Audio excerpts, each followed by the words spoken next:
Hey, everybody. Welcome to Marked by Wrestling and welcome to our weekly gathering watching NXT. We're getting our recap right now of Halloween Havoc, which was a solid show.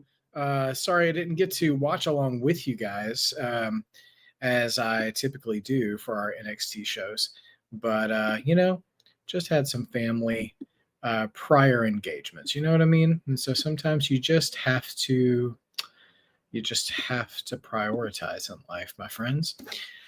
All right, so let's see. Recapping. Good to see you guys. Last name, middle name? Not sure who that is. Okay. George, good to see you. Dro, hello. Zach, happy National Chocolate Day to you as well. So, oh, hey, Justin. Sorry.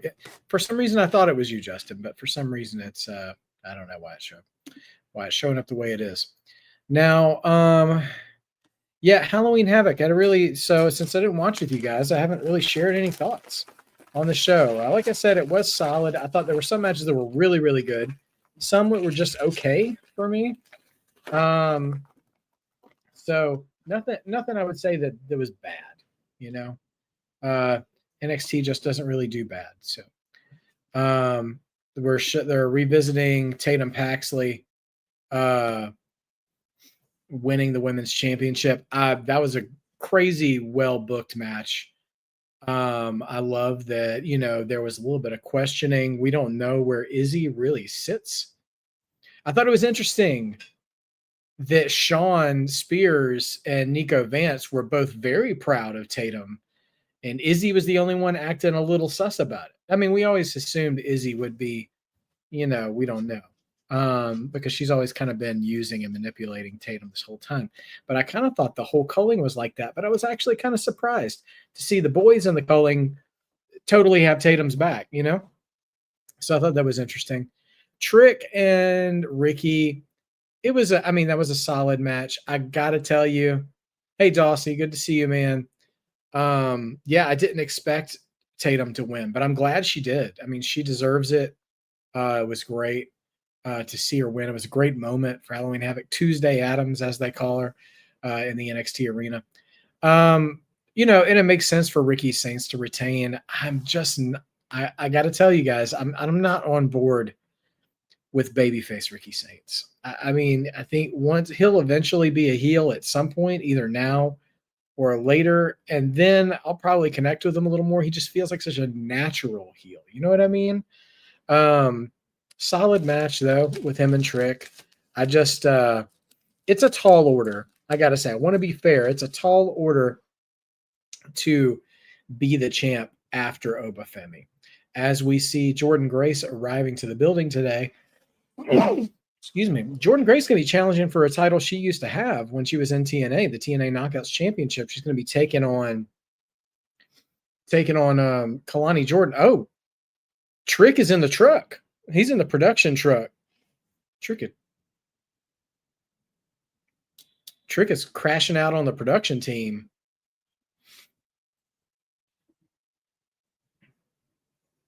Trick out here shirtless, just yelling at the producers.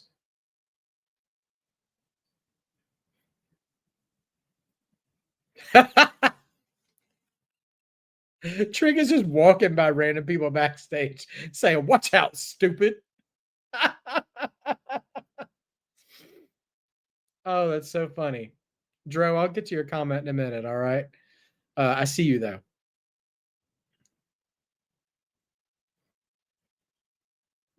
Okay. Trick, we're getting an old school Trick crash out. Calling everybody stupid. That's so funny.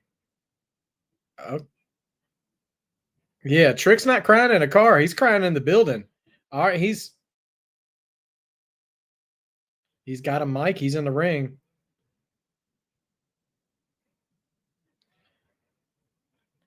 Crowd is chanting, Trick got whooped. Yeah, Dro, Brock is absolutely returning. He was in the WrestleMania 42 promo that dropped today.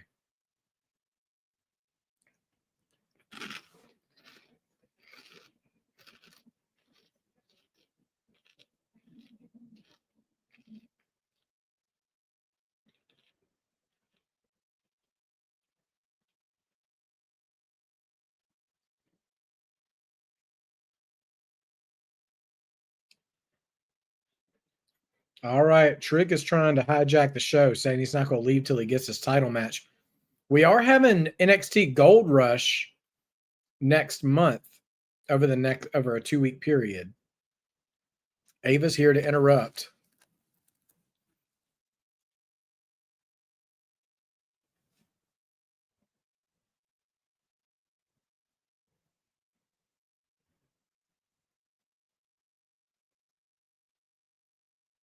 Ava out here just reminding Trick that he just straight up lost, which is true. It's clean.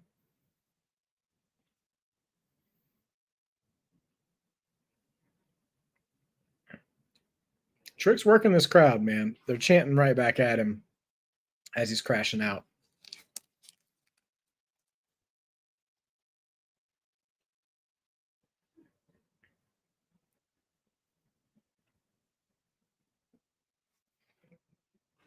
Oh, Trick's dropping knowledge on beating Ilya Dragunov, beating Mello.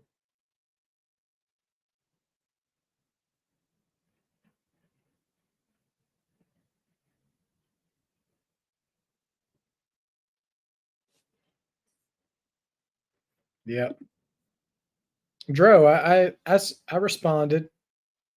Oh, okay. Here comes Ricky. All right, we already got ourselves a pull apart fight, and our mod father is here. Ladies and gentlemen, welcome the mod father to the chat. Good evening, Stephen and Chad. Sorry I couldn't be here for Halloween Havoc. It's okay, I wasn't here either. But I did enjoy the show. Let's address the elephant in the room. What was up with Ricky's gear during his entrance track? Thank you, mod father. I don't know what kind of like Playboy Chippendale gladiator stripper thing he had going on, but that sort of Chippendale chainmail thing was not it. I'm not here for it. Yeah, listen, and to Dro's comment earlier asking about Brock Lesnar, Brock is 100% on his way back into stories at some point soon. If you guys aren't on Twitter, good for you because it's a cesspool. But WWE released a promo video pushing, promoting WrestleMania 42 in Vegas again. Good news, Travis Scott is not the soundtrack to WrestleMania this year. Aerosmith is back in the saddle again, which is an old school Aerosmith track. And it was like a private poker room, basically, video that had Cody, Roman, CM Punk, and Brock Lesnar with Triple H and Paul Heyman in the background, like pouring drinks and serving. Oh, they're showing it now. They're showing the promo right now.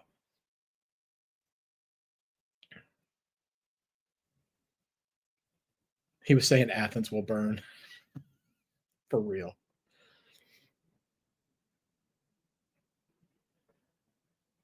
But yeah, see, there's Roman. There's Punk. You notice they're none of them really looking at each other either. And there's Brock.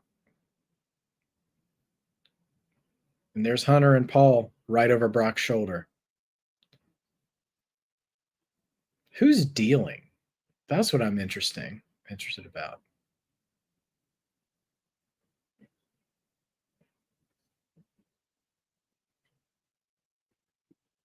Anyway, solid promo, really well done. So yeah, Brock is obviously in the plans coming into coming into Mania. We'll see. I imagine we'll probably see him at the Rumble too. I don't know about Survivor Series, seeing it's like just a month from now. So I don't know, but we'll see.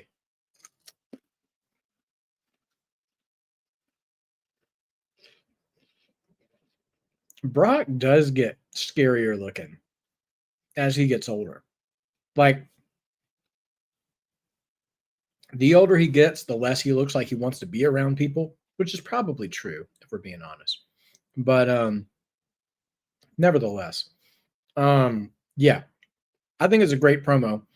I found myself being tempted to get into arguments on social media today because a lot of people were mad that for some reason Rhea Ripley wasn't in that promo. And I'm like, that's the dumbest thing to get mad about I've ever heard. Like, WrestleMania is 7 months away. I'm sure they'll do another promo for it. And honestly, I'd love to see an all women's promo as well, because the women they step their game up every single year. I mean, just last night on Raw had a crazy main event. with Charlotte and Alexa versus Bailey and Lyra. And, you know, Io, Rhea, Bianca, Jade, even like all of them like firing on cylinders, Julia, Stephanie, you know. So anyway, yeah, exactly. Exactly. It's a promo video. Who cares? Some people just need engagement farming comments to make. And it's just asinine that some people would be upset about that. But nevertheless, yeah, so yeah, I really enjoyed Halloween Havoc. I thought it was a solid show. Really loved the story-driven matches, you know. I loved the I loved the North American title match with Blake. I thought Leon and Javon's match was entertaining. And then what other match that I really love? We were just talking about. Oh yeah, Tatum Paxley. Basically, the women's matches I really thought really outshone the men's. Ethan Page's match was good with Dr. Wagner as well. Trick and Ricky's match was okay, and the tag title match was just kind of there for me as well. Love the Hardys, you know, but you know they can hang it up at any point that they want to. At this point, they've earned the right to do it.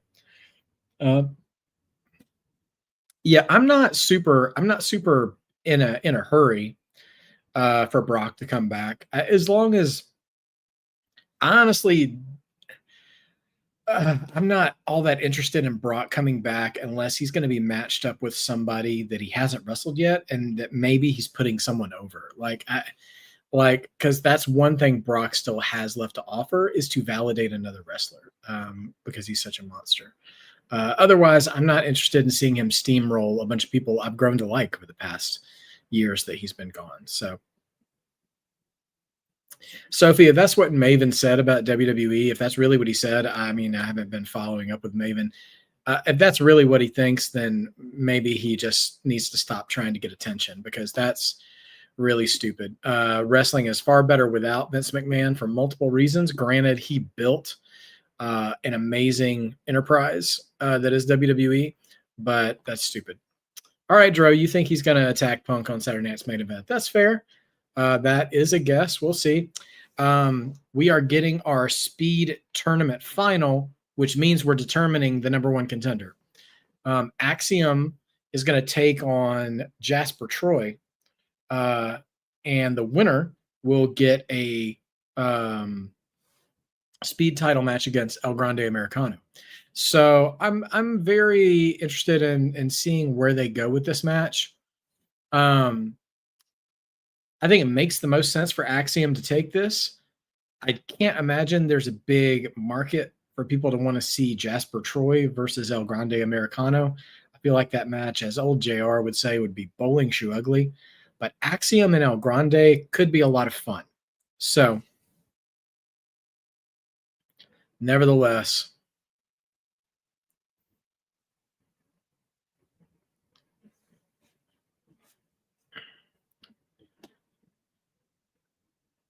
yeah. So anyway,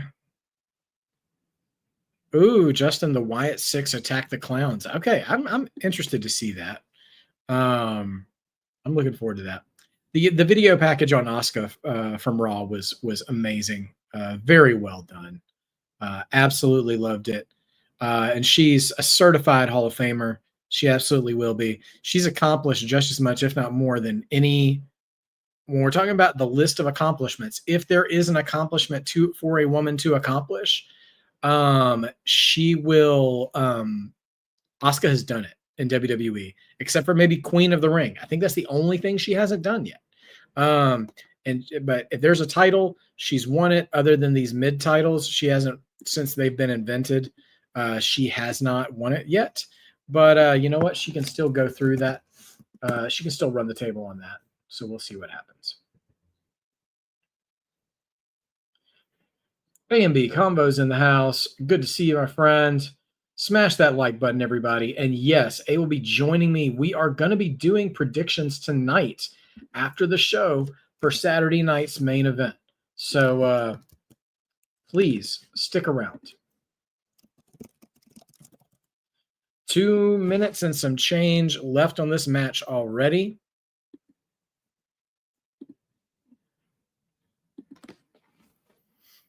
Good to see you, Nico. Welcome to the chat, my friend. Yeah, I mean, Goldberg has been Goldberg has been a little dismissive of Asuka. I feel like he probably doesn't have real beef with Asuka. It's just with WWE because he feels like his legacy has been disrespected. And I don't know. I know how it feels to feel overlooked, undervalued, and stuff. But don't try to belittle Asuka to lift yourself up. Like that's immature.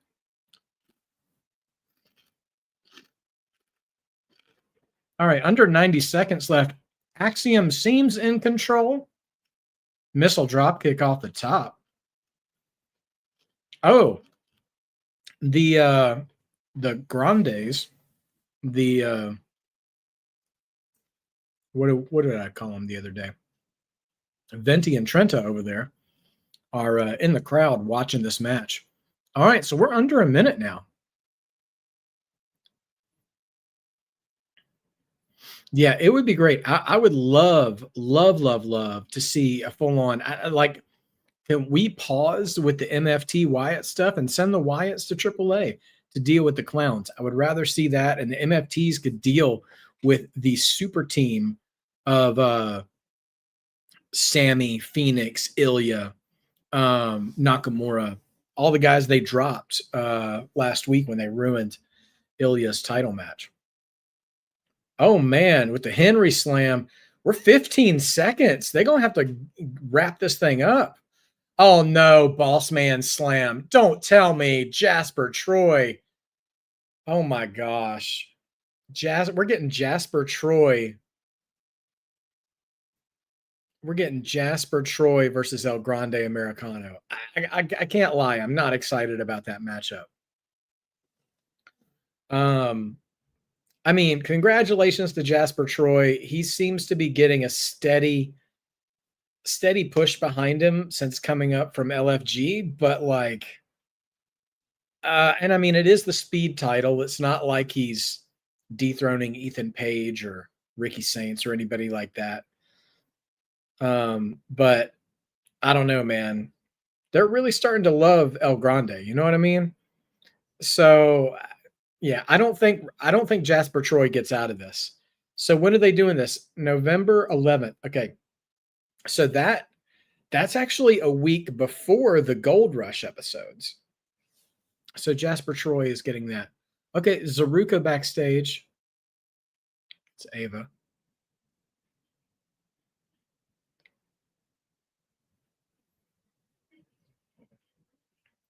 All right, Soul is off the brace.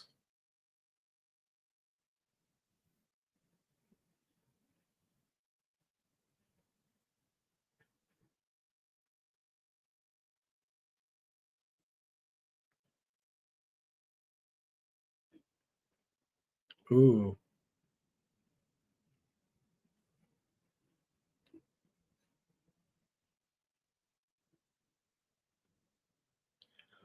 Oh, whoa. Sol Ruka basically just looked right at Zarya and said, I'd rather relinquish. She didn't say in these words, but she'd rather relinquish the speed title than have Zarya defend it for her. Speed women's tournament. All right, telling Sol Ruka not to rush the recovery. Here's Tatum and the culling. Man, Zarya's not happy. She stormed off when Sol Ruka made that call. Ava gave Sol Ruka the choice. Do you want somebody to defend that title for you? Or what do you want to do? And Sol said, no, I'd rather just relinquish it. And Zarya did not like that. Oh my. More trouble in paradise there with Zaruka.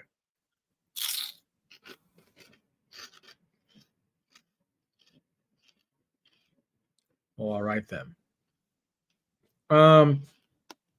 Yeah, so everybody, if you didn't hear me earlier, stick around after the show because A from A&B Convos will be joining me. We're going to be discussing Saturday night's main event and making our predictions for Saturday night's main event. after the show. So make sure you hop on, stay on, tell your friends, share with others, as we will be going through that card as it stands right now. I don't know if they'll, because there's currently 4 matches on the card. Sometimes they go 5. But we don't have a 5th match at this point. So if there is a 5th match, we'll add predictions after the fact. But we're only going to be discussing the 4 matches that have been announced. So, Dro, I do love In-N-Out. I love their burgers. I do not care for their fries. I think their fries are trash. They taste like microwave shoestrings. I do not care for them at all. Sam, I am. But give me a good double. I'm a picky plain eater. Just give me a good old plain double cheeseburger, and I'm a happy man. So it's all good. But yeah, the fries there taste like they've sat out at Dodger Stadium after an 18-inning game, and not great. So we'll see. Hey, I know it hurts my heart. I mean, I'm happy for the storytelling that's going on with Saruka, but I hate that Soul's hurt. I really thought she wasn't. I thought they were playing it for a second and that Soul was okay, but man, something's happening here. I mean, that's cold to say. I'm not going to trust my friend to defend my title. I'm just gonna I'd rather just relinquish it altogether. I'm smoother than you. I'm silkier than you.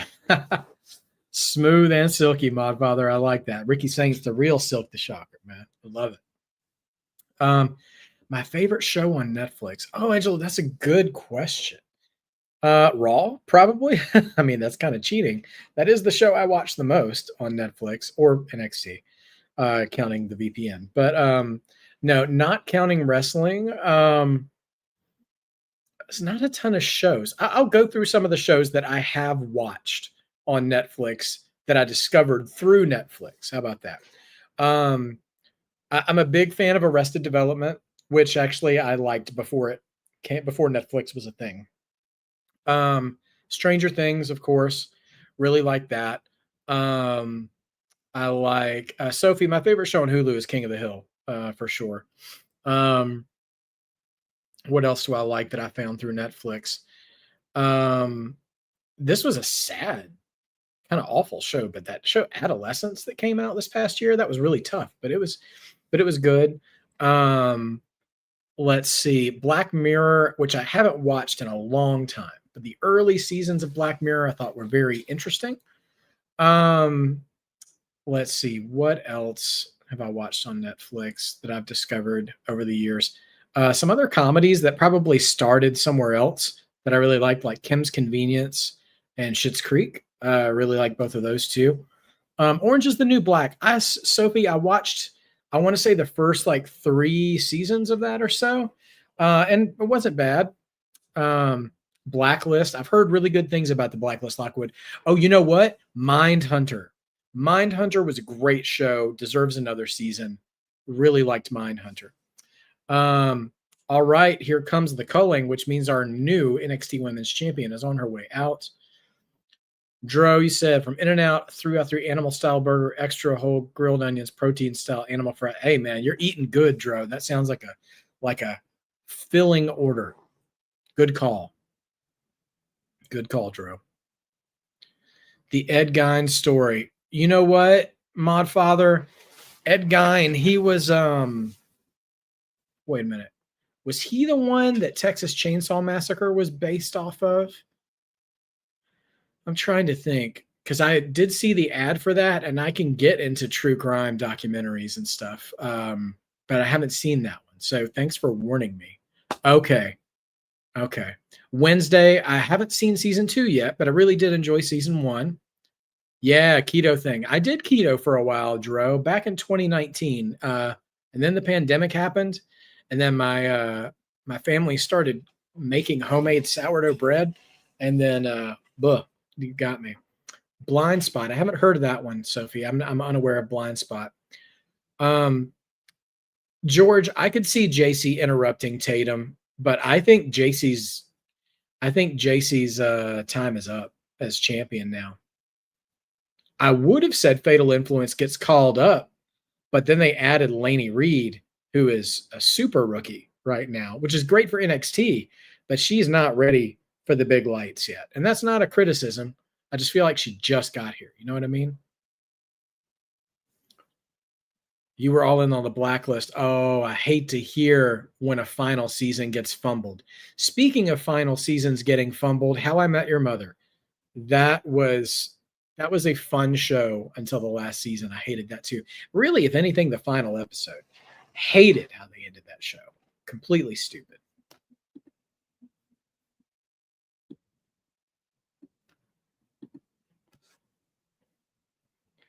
Tatum says this is not about her. What the title represents.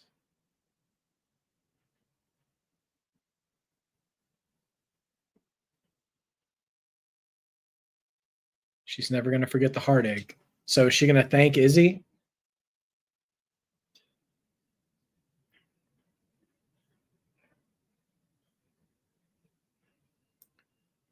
I appreciate NXT trying to give, particularly the ladies, opportunities to show emotion in their character development, but every woman doesn't need to try to work up tears, you know?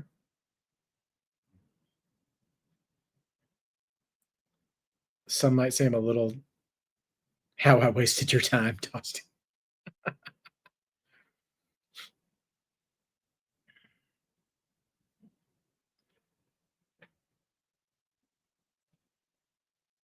Okay. She's going to Bret Hart this thing. Justin, I just watched the first episode of Welcome to Derry today. That was brutal. Izzy's trying to micromanage Tatum's title defense philosophy. Excuse me, guys.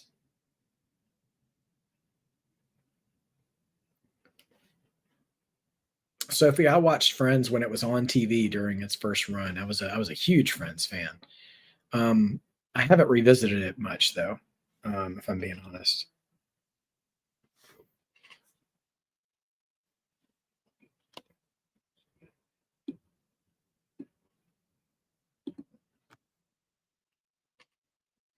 All right.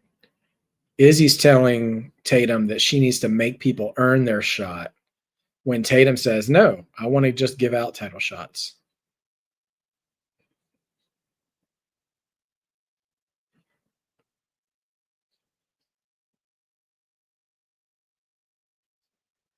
The wheel.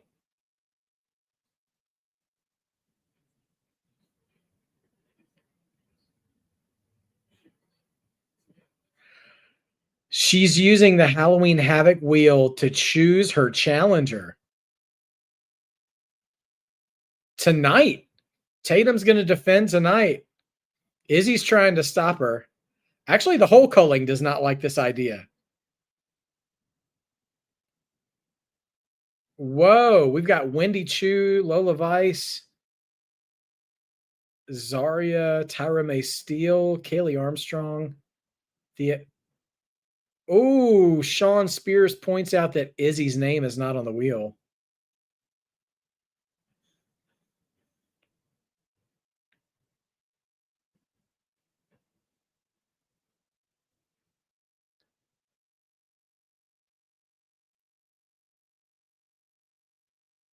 Oh boy. Who's it going to land? Here's the question. Did they rig this wheel? Lola Vice and Tatum Paxley tonight for the NXT Women's title?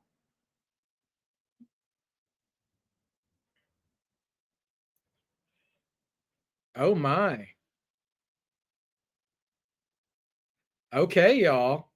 So we get the Knockouts title tonight with Jordynne Grace getting a shot, and Lola Vice now gets an NXT Women's title shot tonight. Let's go.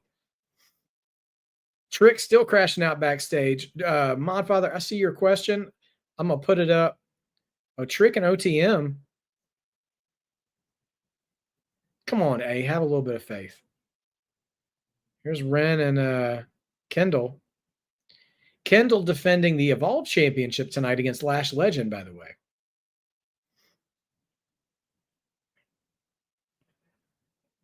George, I mean, what if do you think Izzy would cost Tatum right away? That would be brutal.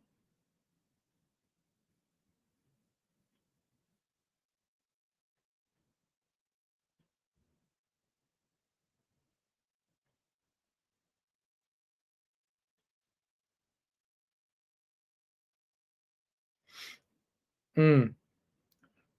I think Lola and Jada, they should get called up together as a tag team and be the bridesmaids. Oh, Taboo Tuesday would be great, Lockwood, for the fan vote. Yeah, it's been a minute. They should dust that off. Would be a lot of fun. Somebody said something earlier. I want to comment. Okay, yeah. Modfather with a great commercial break question here. Other than Cena, Punk, Roman, LA Knight, who else do you think is also the best on the mic? Great question, Modfather. Who do I think is the best on the mic? Well, if we're not counting English speakers, honestly, I think Asuka, when she's speaking Japanese, is great. El Grande Americano in Spanish is great. You can just see from the way that the crowd responds to him. I know those are a little bit of left field answers. I'm stalling a little bit, if I'm being honest, to think of other English speakers. Also, just from what I saw Friday night, Ilya Dragunov, he's not known as a promo guy, but I tell you what, the way he fights in the ring, his promo ability complements the way he fights, which is all you really need. You know what I mean? Like, so you can be a nut job like the Ultimate Warrior if you wrestle in the ring like the Ultimate Warrior. So Ilya, the way he fights, his promo style complements it. Sophie saying Steve Austin, of course, yes. Austin. George saying The Rock, yeah, absolutely. Lockwood's Paul Heyman, of course. Paul Heyman. Trick is not bad on the mic. The Miz is not a bad promo. People forget about Miz these days because he's been around forever, but Miz has always been really good. Jade Cargill turning heel. Multiple y'all asking me about that. It is about time. That is precisely what she needed to be. What I'm telling y'all, when she looked up and she had that scar, that Lion King scar over her eye after she dropped Tiffany Stratton, I said, okay, that's what I've been waiting for. I don't want to get too far into Saturday night's main event because we will be talking about that later. But I'm really excited that we're getting this version of Jade Cargill against Tiffany Stratton. And I'm very happy to see this version of Jade Cargill in front of us, knowing that Bianca will be coming back at some point. So we'll see what happens. Booker T or JBL. Sure, Eddie Guerrero was a great promo as well. Dom is a great promo. He's a great conversationalist, honestly. So he's really good as well. Man, yeah. So we'll see. I'm not going to give any Saturday night's main event predictions during the broadcast, though. Not until A joins me later on. Bray Wyatt was really good. Absolutely. He was unique for sure. Think of who else.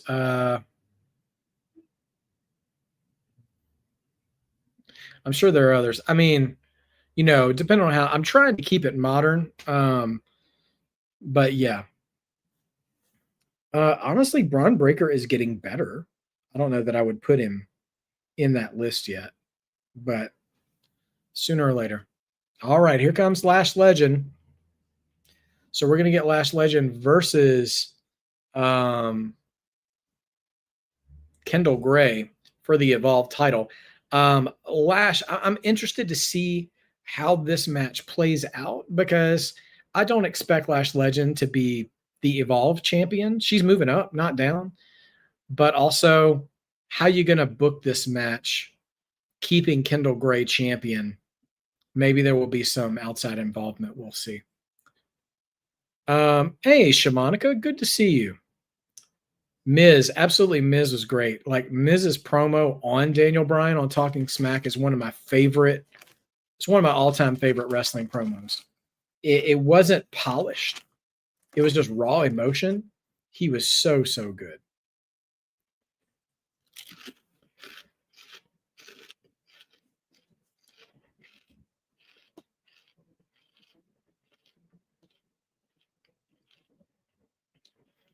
Oh, Dro, I'm not sure who to pick. Give me JDM in the second round.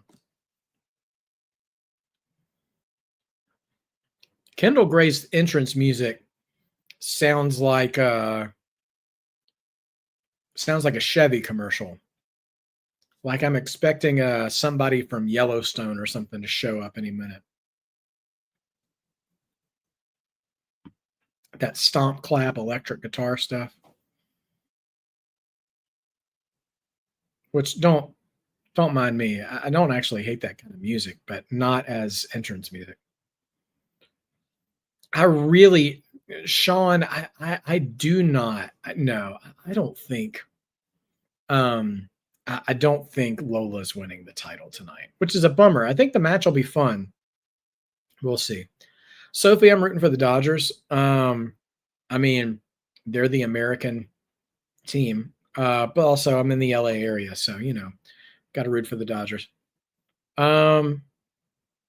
Favorite actor? Ooh, Lockwood, that's a tough call. Honestly, I really like Tom Cruise. Tom Cruise is one of my favorite actors. So is Hanks. So is Denzel. Like Michael B. Jordan. I could keep going.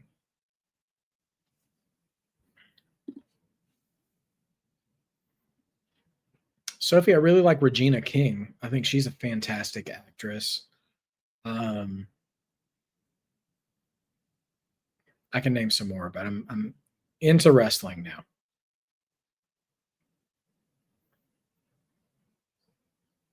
Ooh, big takedown from Lash. I'm very curious how this matchup will go because Lash totally outsizes Kendal Gray here.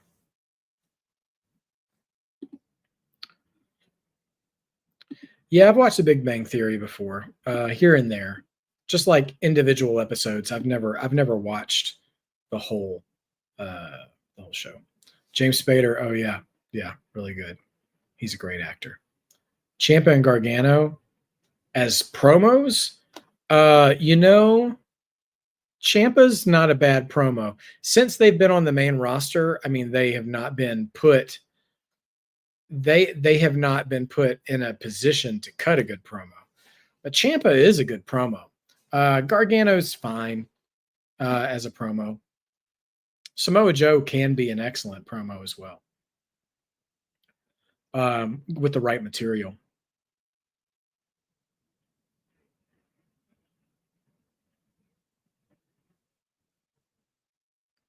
Kendal Gray kind of got that Maxine Dupree sort of gear. Kurt Angle was a good promo too. He was wacky as all get out, but he was good.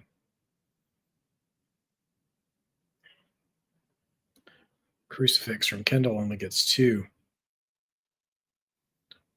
Oh, Ciampa and Thatcher were nasty work, man, for sure. Hey, you're right about that. Yeah, George, I feel like Kelani retains, I don't think we see any new champions tonight. Coming right off of PLE, I did see the Jelly Roll interview with Chris Van Vliet. That was an excellent interview.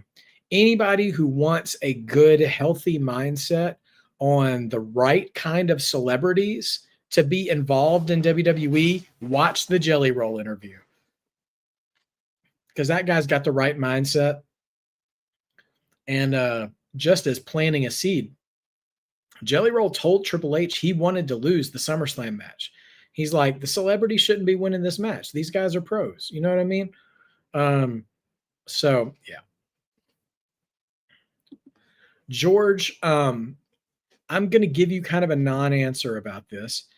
I think Maxine and Becky deserves to be on Saturday night's main event, but that card is already stacked, and we already know how poorly they booked the time on Saturday night's main event due to commercials. So I would rather Maxine and Becky be the main event of a Raw instead and really pay off that story uninterrupted on Netflix. So I don't want it to be on Saturday night's main event. It deserves that kind of payoff because of how well they've worked together in telling their story. But yeah, give me a main event of Raw instead. All right, 2-2. I remember. We'll redoing all that stuff. That's true, Sophie. I'm hoping with Saturday night's main event being on Peacock alone, that maybe, just maybe, it'll maybe they'll fix that and it'll be more evenly paced out. But I'm just not holding my breath, you know?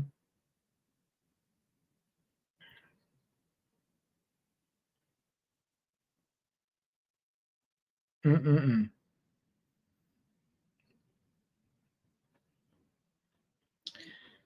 Lash has this move where she picks up somebody in a side slam position and just smacks their head and their neck in between the top and middle rope back and forth, which says to me, like,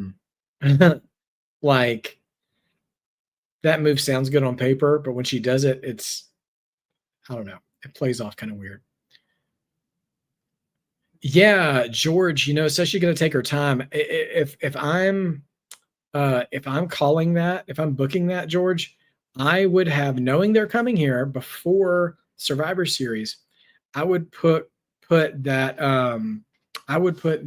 Intercontinental title match on the Raw from Madison Square Garden. I would do it there because most famous arena in the world, arguably, it's synonymous with WWE. Big time show, big time match. That's what I would do if I was Maxine.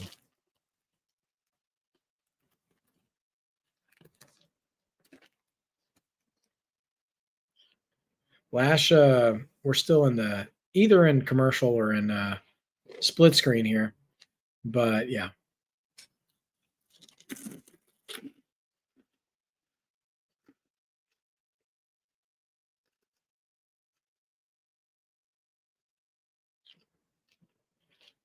Yeah, I wonder if let's just pretend for a second that we get the Maxine title match at Madison Square Garden for Raw. Becky tries to leave and run away again, and AJ stops her. And I could see AJ having Maxine's back. So Maxine then wins the title, and then AJ and Becky go off to feud with each other. AJ Lee and Becky Lynch. Just so we're clear. Oh, okay. UFC is going to be at MSG too. All right, that's cool. I mean, they've been there a few times themselves. And also the 2 weeks of Gold Rush, NXT Gold Rush, will be at the theater at Madison Square Garden, the sort of offshoot arena that's right there at the property.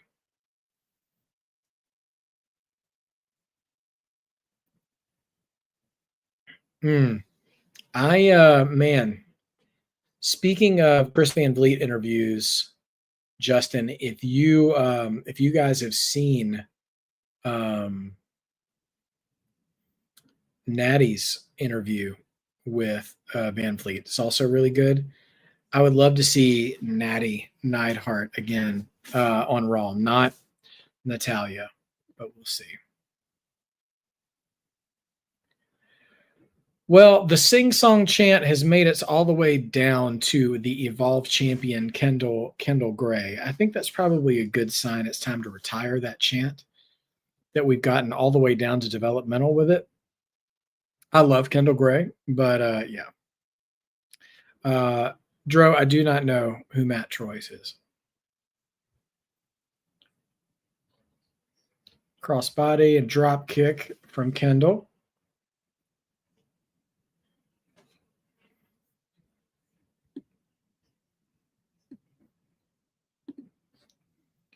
Backstage, Jordynne Grace putting in those squats.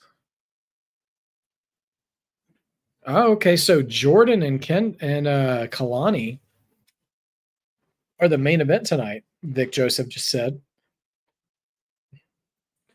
Ren Sinclair, by the way, at ringside supporting Kendal Gray. Oh, okay. I didn't know that, Dro. Justin, no. I think if Maxine is in a position where someone needs to help her, I wonder if it would be AJ Lee, because she's not really done with Becky Lynch, you know?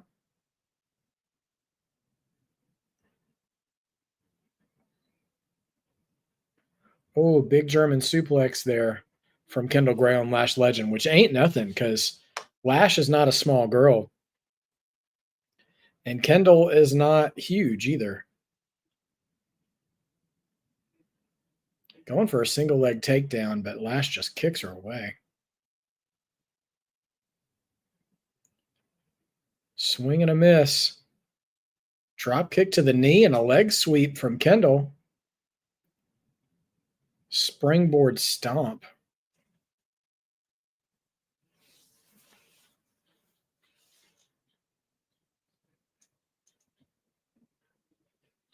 Kendal going to go for a suicide dive. Oh, baseball slide, but Lash grabs her. Reversal, and Lash gets slammed into the ring apron.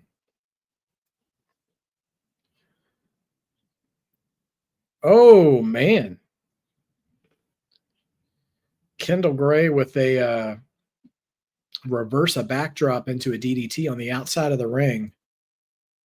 Kendal trying to get back in the ring after throwing Lash back in. Crowd behind Kendal. Kendall's climbing up top. You didn't ask me a question, Dro. Uh-oh. She's on Lash's shoulders. Oh, stun gun. It's a little slow, George. The match could be a little faster. Shades of gray. Kendal beats Lash clean. Wow. She capitalizes on Lash making a mistake, missing a big boot into the corner, and turns around and kind of like a flatliner or an oblivion. And she takes that match from Lash. I mean, Lash can recover. But that's a big win for Kendal Gray, though.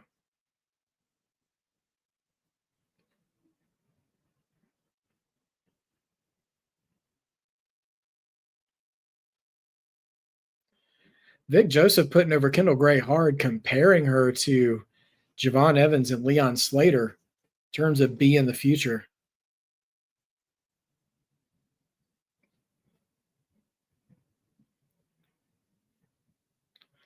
Okay. I mean, solid match. I mean, the kind of match that's the kind of match I think of sometimes when I think about NXT is you get decent in-ring work and you're also getting a touch of developmental as well.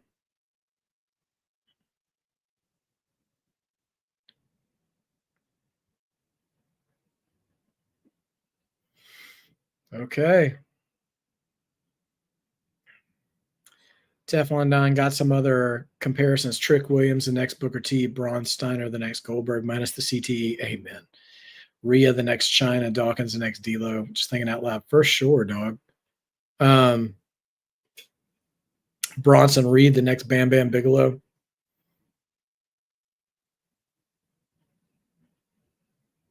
Oh, we're getting Myles Borne versus Tavion Heights tonight, too, in just a competitive, friendly rivalry match.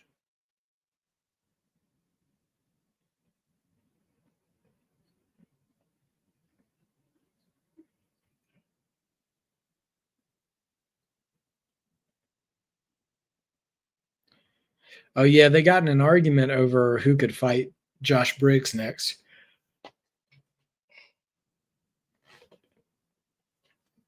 This is a cutaway interview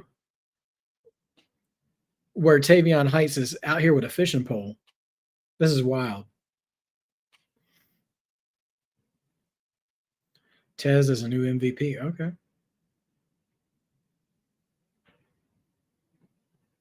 Yeah, Tavion and Myles, I'd rather them team up right now. I'm not 100% behind either of them as a singles act right now. Yeah, Oba for sure is our next monster, our next unstoppable monster, our next beast, if you will. I mean, I think we can all agree Dom is the next Eddie. They're the closest thing we have to it. I know this might be controversial because everybody, he's not somebody we want to champion anymore. But I would say Ilya reminds me of Benoit too. And then Gunther, man, who is Gunther? Like, he's such a throwback. Omos the next Kali. That's funny. Yeah. But yeah, listen, we got a great roster these days. An absolutely great roster. So we should, not take them for granted. There's a lot of great talent, moving around the ranks these days. For sure. Yeah, but I enjoyed Halloween Havoc. Really enjoyed Raw. Saturday night's main event is shaping up to be very interesting. I love that they really made the Kabuki Warriors a focal point by the end of the night. So, we're absolutely going to get them versus Charlotte and Alexa coming up real soon. I don't know if that'll just be an episode of SmackDown at some point. They'll come to Raw, or if they'll book it on a PLE, what they'll do. I'm not sure. Yeah, Gunther really does go back to like your Harley races, your like pre-hardcore Terry Funks, your Briscoes, your Ric Flairs, all kinds of stuff. For sure. Who else, man? Just absolutely crazy.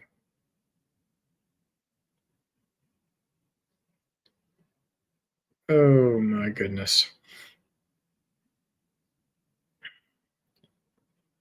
Well, what match are you guys looking forward to the most on Saturday night's main event? We've got 4 matches called right now. We've got Cody and Drew again, CM Punk and Jey Uso again. Not again, but CM Punk and Jey Uso. Tiffy and Jade Cargill. And, of course, the triple threat now for the Intercontinental title with Dom, Rusev, and Penta. George is looking forward to Jade and Tiffany the most. I'm very interested story-wise in what's going to happen with Punk and Jay. In ring, I am interested in the IC title match, and I think Tiffany and Jade as well. I'm curious to see where they go with that as well.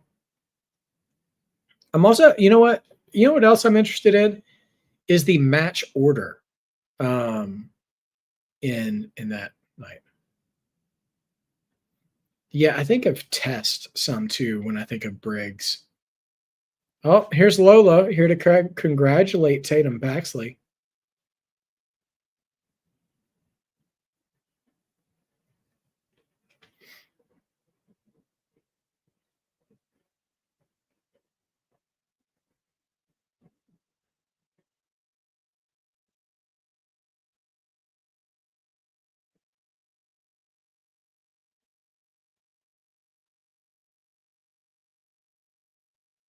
Crowd's behind Lola.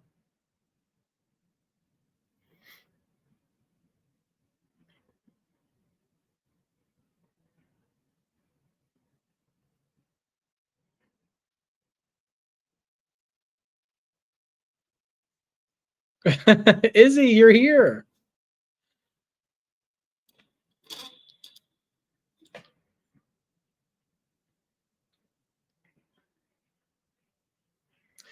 So Izzy keeps giving unsolicited advice to Tatum, who's not listening to any of her advice at all.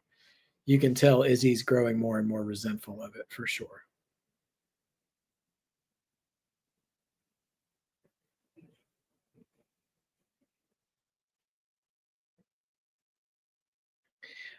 Justin, that would be interesting if Jacob did get involved, but he seemed like pretty laid out. So I feel like he needs a little more time away to sell that injury, but I don't know. He could. I mean, anything could happen. I agree, George, but I just wonder when is it going to happen? You know what I mean?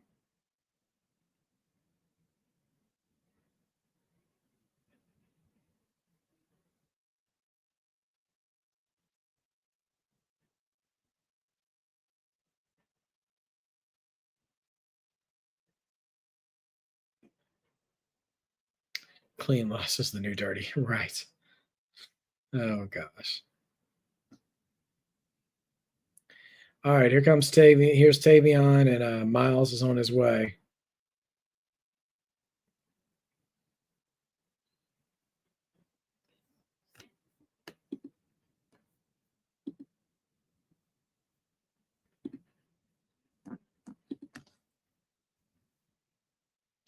Yeah, George, no Fatal Influence at all tonight. And interestingly enough, nobody from Fatal Influence was on that wheel either, from what I could see.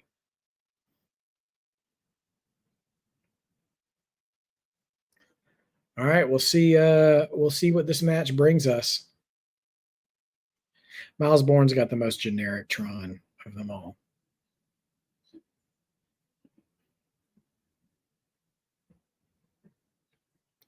This Amberlin sounding music.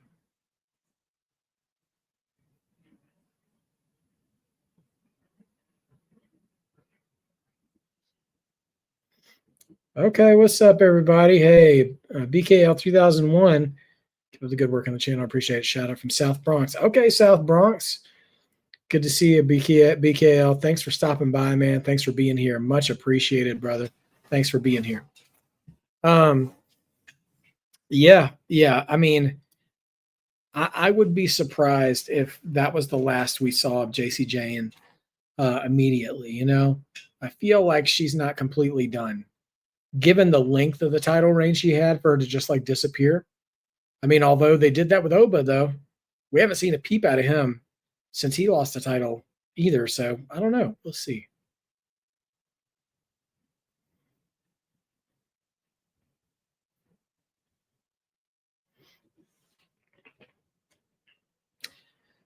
Is anybody watching baseball at the moment? I'm curious.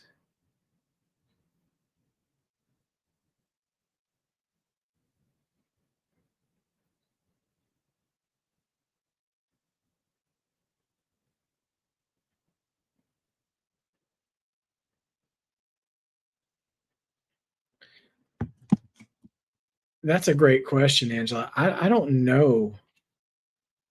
I don't know where Tony D is. Like, and I've said this before, that when these men and women disappear from NXT and maybe they're going to get called up at some point, I would rather them take their time in debuting them to make sure they know what they want to give them creatively than just throwing them on there and having them, you know, descend to catering almost immediately. But I am curious. Tony D'Angelo, Obafemi, we have not seen Fatal Influence yet tonight or heard from them. But Tony and Oba, I don't know what's going on with either of them. And they are pretty tight-lipped on it, too. I haven't heard any information on either of them.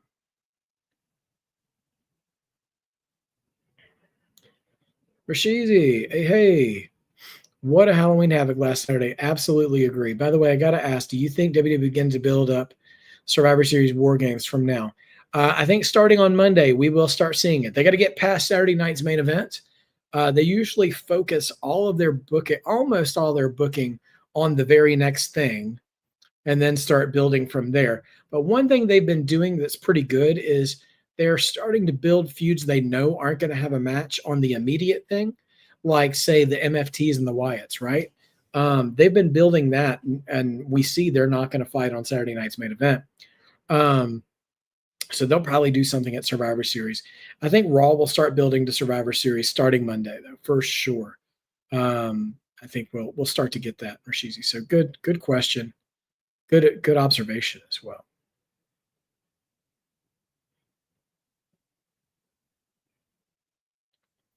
George, I'm with you on that booking. I think, JC takes another L and then Izzy completes her turn. Here's the question, though, George. Do you think that the rest of the culling turn on Tatum with Izzy? Or do you think the boys kind of stay out of it? Or how do you think that works? Because ultimately, I do think Tatum probably would be on her own, or at least have a friend with like like Lyra Valkyria or somebody like that. But Myles and Tavion just reversing each other. Big clothesline by Tavion.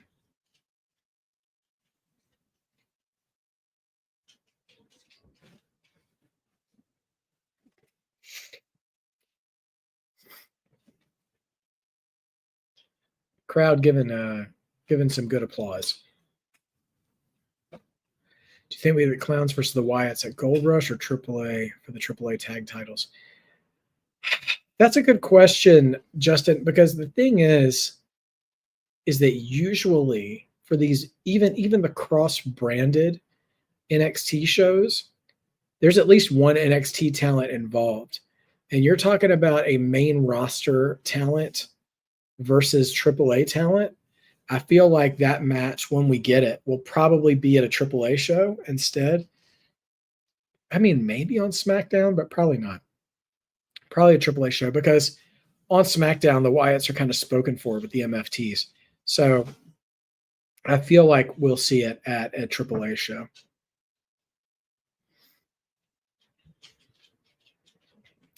Yeah, I'm inclined to agree, George. I feel like they could afford for Shawn Spears and Nico to stay out of the story. They don't necessarily need to be included in this drama. I mean, I think they could even be a nice little backstage segment where Shawn Spears tells Izzy, like, hey, we're not on board with what you did. So you girls work it out amongst yourselves, But who knows? Who knows what'll happen? Tyrell, good to see you, man. Yeah, man, I'm excited for Saturday night's main event as well. So we're going to be doing predictions for Saturday night's main event here at the end of the show tonight. In about an hour, A from A&B Convos is going to be joining us, and we're going to make our way through the predictions for Saturday night's main event. So stick around for that, guys. We will go into overtime. We will not go 18 innings like the Dodgers and Blue Jays did last night, but we'll spend a little extra time talking about Saturday night's main event. Do I think the Wyatt Six show up at this Gold Rush? I don't think so, Justin. I don't think we see them unless they defend the tag titles against an NXT team, which could be interesting. I don't know how they really work that, but would be fun. It feels a little early to tell, George, whether Tatum's going to have a decent run with the NXT women's title or not, because one thing we have all agreed upon and seen is that the NXT women's division is pretty deep. It's pretty stacked. So, Tatum could realistically, she could drop the title to, let's just talk about who are all believable champions at this point. There is, of course, JC Jane and Fallon Henley, at least. Oh, Briggs is out here. Briggs has come out here to observe the Myles Borne Tavion Heights match, everybody. So, there is two women from Fatal Influence. Lash Legend, I think, is a contender. I think Jada Parker and Lola Vice, even though we call them bridesmaids, I think they still have a chance as well. Of course, Izzy. We didn't even mention Izzy. I know Blake Monroe just won the North American title. She's clearly on the verge for that. We'll see what happens with Jordynne Grace and Kelani Jordan tonight. But Jordynne Grace still, she's always lingering around too. There's just so many women. So we'll see. Kaylee Armstrong, I didn't even mention her, but there's plenty of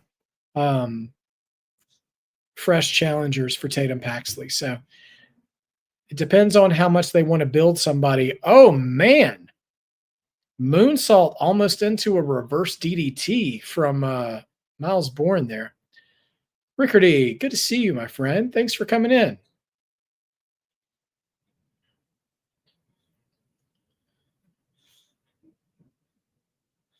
Sling blade right into the ankle lock. That was actually pretty clean there by Tavion.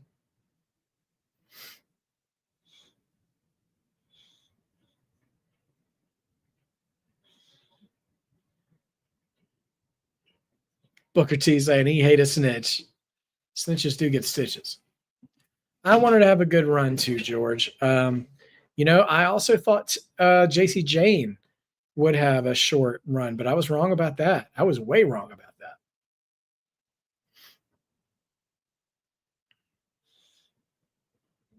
Yep. It's her title. You're absolutely right there, George. So we have the Gold Rush. These two Gold Rush weeks are going to be the weeks they're in Madison Square Garden. So November 18th and 25th. And so we should be expecting a good number of title matches for those 2 weeks.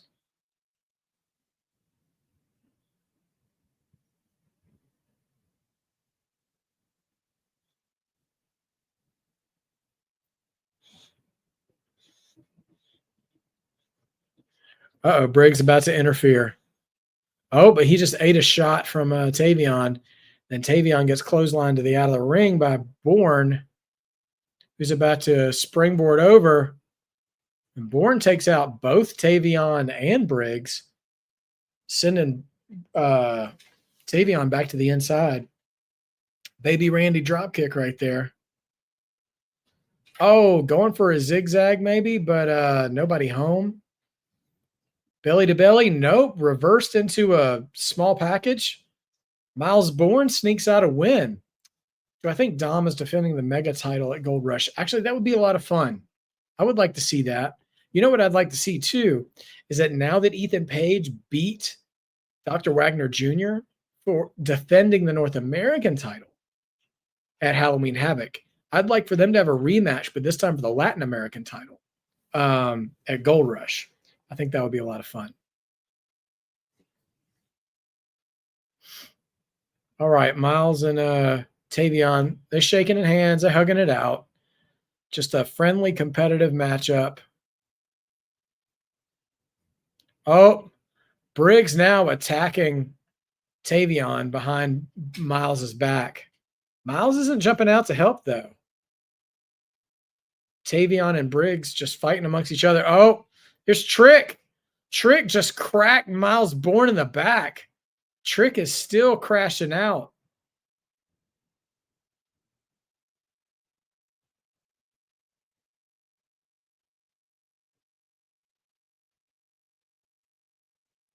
Oh, now here comes Ricky. Ricky from behind. Ricky and Trick throwing hands. I think they're going to need a cage match at Gold Rush or something. Here comes security trying to break them up again.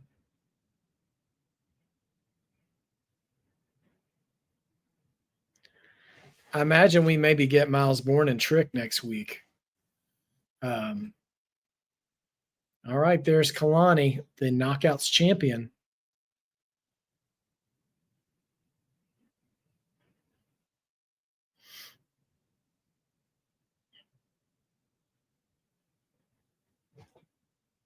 A fight pit. Ooh, or an underground match. Yeah, the fight pit. I missed that. The cage. Yeah, the octagon or whatever. I think Myles and Trick could put on a good match together, to be honest. They have similar body types. It could be a lot of fun. Like that could be, yeah, like Randy and Booker, you know? All right. Oh, it's time for Tatum. Tatum and Lola. So here she comes, our new NXT Women's Champion, Tatum Paxley, grinning like she took some of that Jack Nicholson Joker gas. Love that Joker. Looking like she's being tolerated by Izzy Dame. Spin the wheel, make the deal. First ever spin the wheel, make the deal match, by the way, at Halloween Havoc 1992. Jake the Snake Roberts and Sting fought on a coal miner's glove on a pole match. Yeah. Ended with Sting beating Jake the Snake when Jake's Cobra bit himself. It was a wacky time. Okay, so Gold Rush, we just got a brief ad for it. NXT, TNA, AAA, and Evolve titles are all going to be defended at those 2 Gold Rush shows. So now that we've talked about it, yeah, maybe the Clowns do defend the tag titles there. Maybe Dr. Wagner does defend the Latin American title. Maybe Dirty Dom. What if Dirty Dom's no longer Intercontinental Champion and all he's got is the Mega Championship and he has to defend that at Gold Rush? Yeah, I mean, we could get Tatum and JC's rematch at Gold Rush as well, if they're planning on doing that. So yeah, you've got 2 different nights worth of title matches though, incorporating 4 different promotions technically. So it could be really, really stacked. So I imagine a speed title may be involved there as well because Ava has already said Sol Ruca. So Sol Ruca has relinquished her NXT, not her NXT, but her WWE speed title tonight. Much to the chagrin of Zarya, who looked more than willing to defend it for her again, at like she did the North American title, even though she failed. And Sol Ruca said, I'd rather just relinquish the title than have someone else defend it for me. Zarya was not happy about that. So we'll be crowning a new NXT Women's Speed Champion very soon as well.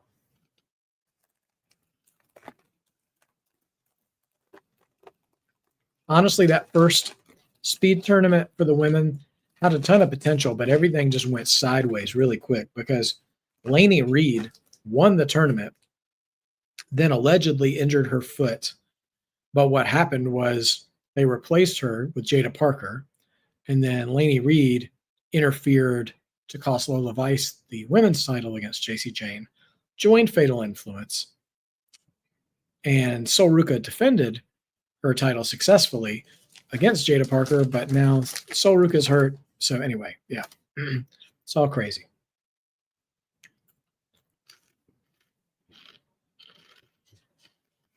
That is interesting. Dom's the only member of Judgment Day with a belt now. And everybody seems a little exasperated with Dom. I did think it was a funny line last night when he came in begging them for help. And Raquel, clearly she was making a double entendre, but she called him a habitual cheater, which I thought was a great line because he's been cheating in his matches a lot lately, but also dirty Dom. So, yeah. Pretty funny stuff.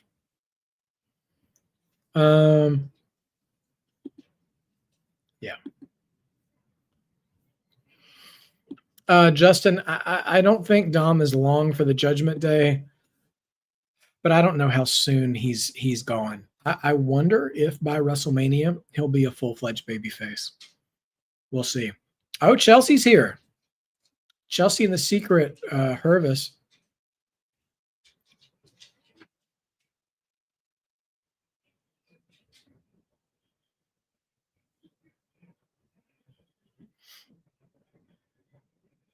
Oh, the mixed tag team titles, Chelsea and Ethan.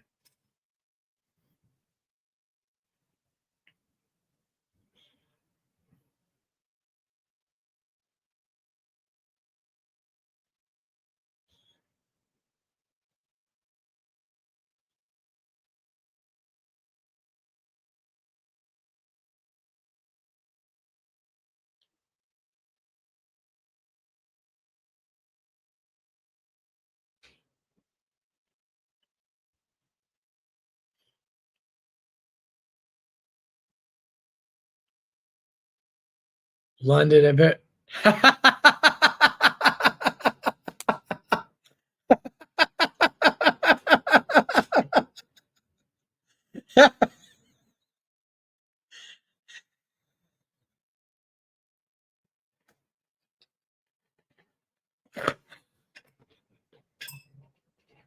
I'm dead. I'm dead.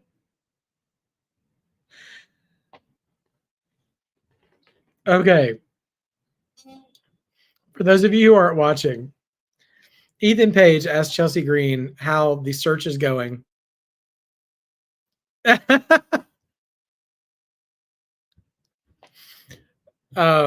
Asking Chelsea Green how the search for a new Slagent is going. And she goes, well, you know, I can't just give that role to anybody. I've been searching from London to Paris to Tokyo. And Thea Hale just happens to be walking by backstage and she sings the Joe Hendry song. And then in a beautiful bit of comedy, Alba Fire grabs Chelsea Green like a true Secret Service agent and tackles Chelsea Green to the ground while Joe Hendry pops out of a trash can behind them. That was a perfect comedic backstage segment. That was so good.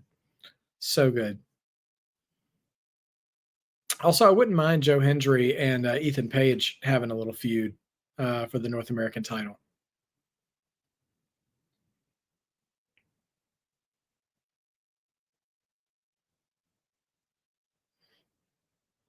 Okay. Will this be a fair opportunity for Lola Vice, or will Izzy Dame prove to be an element of distraction on the outside?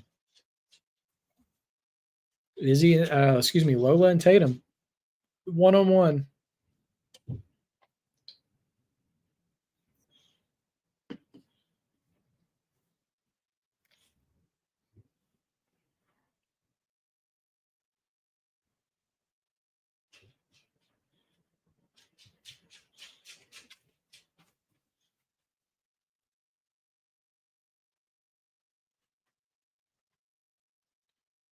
A Joe Hendry R-Truth concert. That'd be entertaining. Yeah, I could see Izzy helping Tatum retain, and Tatum obviously not being happy about it because Tatum is really advertising and plugging that she wants her title reign to be fair opportunities for people.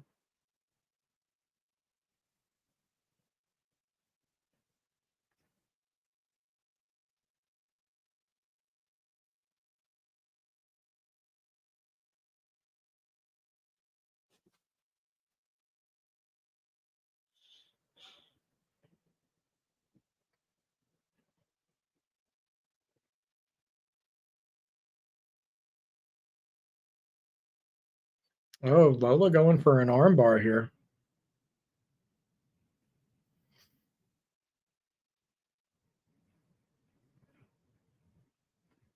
Ooh, big drop kick there from Tatum Paxley. Corner post crossbody. Nope, nobody home now. Lola back in control. Ooh, chops to Tatum's chest.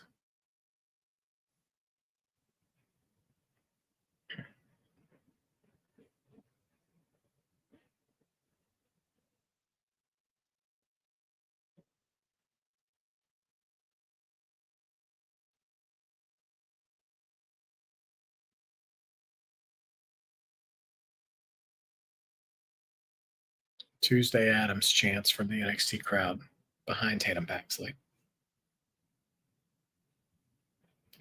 Big Northern Lights there from Tatum. So yeah, this is a lot of grappling. I mean, honestly, this is like kind of an old school match here.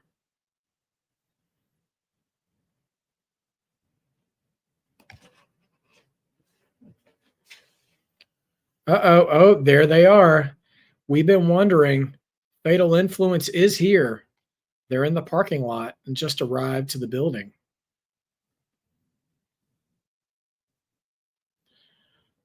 I'll tell you what, man, Lola's not going to be happy if they come in and interrupt as well. Interfere, rather.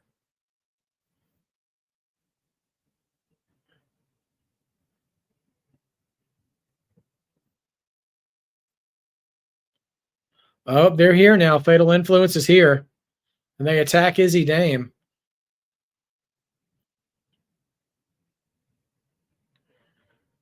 Oh, and they're destroying Izzy Dame on the outside.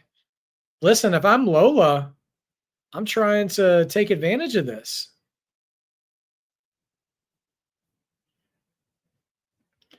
But now Lola and Tatum are teaming up. They're back to back.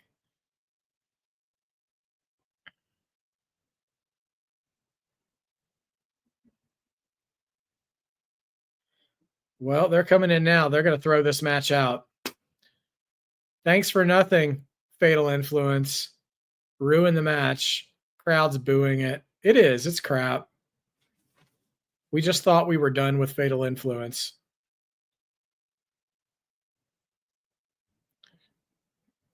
I guess we get a 6-woman tag next week, maybe. Tatum firing back on JC, but she's 3-on-1 now.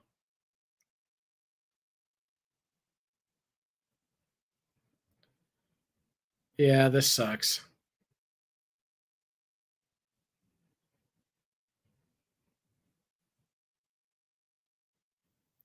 I know they don't like to telegraph a call up, but I would love for them to put like a loser leaves NXT match and send Fatal Influence packing.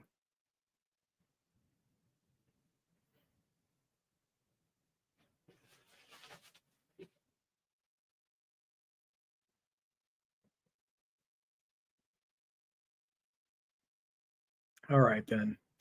Well, that's that match. And we're going to see Blake Monroe coming back from the break.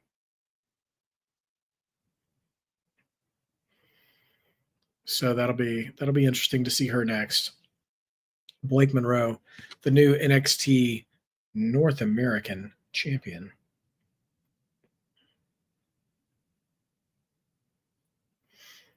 Oh man.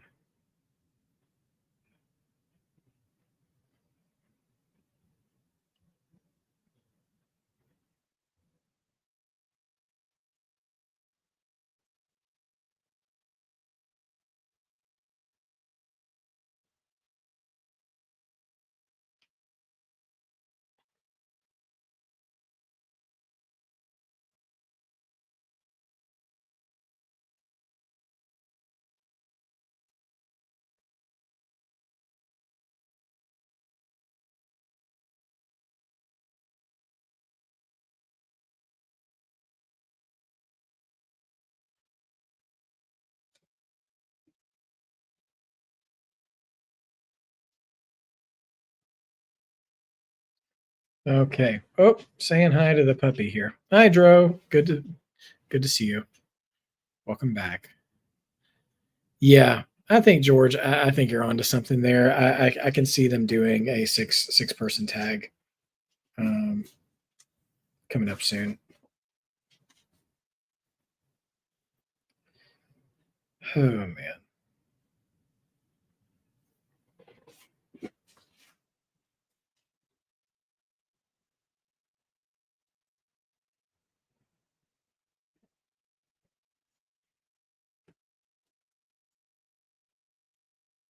Panera Bread. Okay. What's your go-to, Dro, from Panera? What do you like to get Panera? It's been a very long time since I've gotten something from Panera, so I don't quite remember what all they got. Yeah, man. Uh, this hasn't been a bad anything. Okay. Cool, cool, cool. Um, this hasn't been a bad follow-up episode from a PLE for NXT. I am curious. We still have not gotten follow-up yet from Blake Monroe, which we'll get coming out of the break here. So we'll see maybe what program is next for her. And also, we'll have to see if there's any fallout or anything developing from Kelani Jordan versus Jordynne Grace for the Knockouts title tonight too. Interested by their absence. There's no Javon and Leon Slater, and there's no Dark State either. Honestly, I would imagine Dark State versus Javon and Leon for the NXT tag titles happening at Gold Rush as well, because they were already talking about trying to set that up. The baby faces were in a backstage segment at Halloween Havoc already. So fair enough, Dro. All right, long order. I got you, dude. So yeah, we could see that. Probably could see a rematch between Tatum and JC, which hopefully Tatum puts that feud to rest. I think we will see something with Blake Monroe coming up next. I wonder if I would hate it. I don't want everything to be a rematch because we're probably getting that with Ricky and Trick too, right? But who do you think challenges Blake Monroe for the North American title? Do you think Zarya comes back out and challenges under her own accord? Or do you think it's Jada Parker or someone else? I'm just throwing out names here. But we'll see. We'll see. I'll tell you what, man, though. I'm not trying to necessarily compare her in-ring abilities to Stephanie Vaquer and Julia, but Blake Monroe, I don't think is going to be in NXT for a long time. She's got star presentation written all over her. And here, okay, we're getting a montage or a vignette. Sorry, hawking that Maybelline makeup in the bath.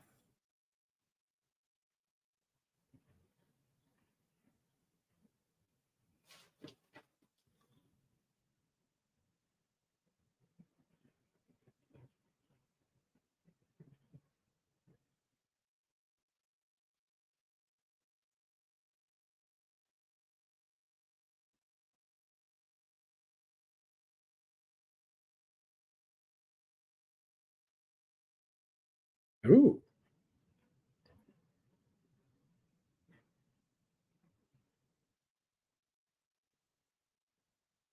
Beauty can bleed.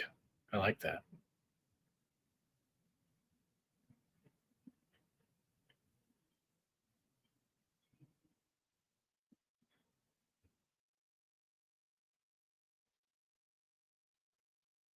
Madison Square Garden. She's going to defend at Gold Rush.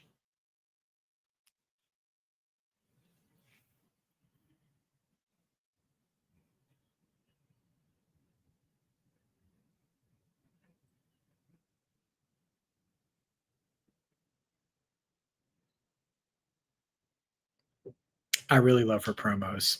I do. Like when you chase the glamour, hell's not far behind. I mean, come on. That's a cold line.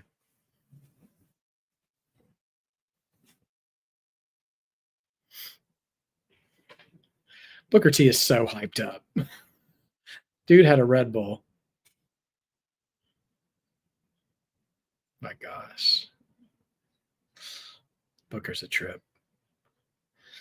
So Blake Monroe will be defending at Gold Rush, but we don't know against who yet.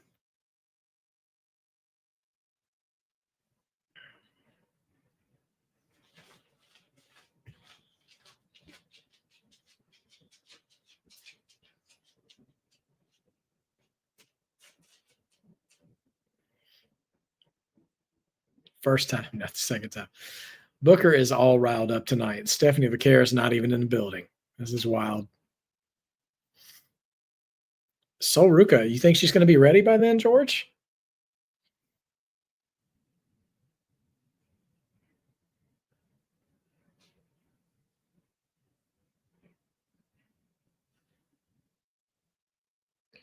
Oh, now we're getting a promo for NXT Anonymous?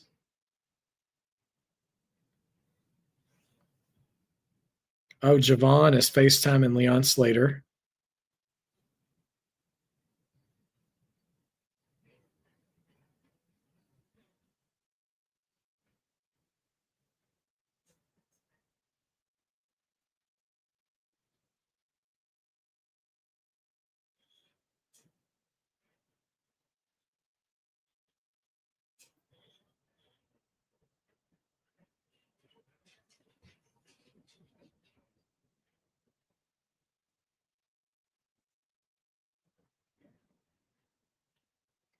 Yeah, so Javon and Leon definitely eyeing tag titles. Oh, and here's Dark State rolling up on Javon.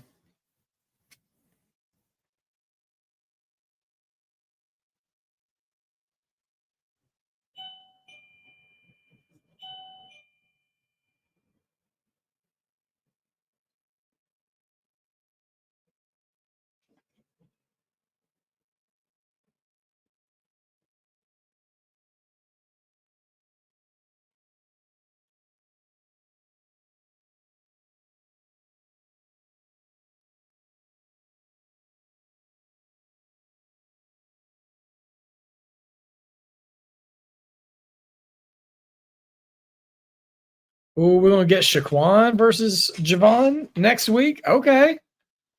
That's going to be wild.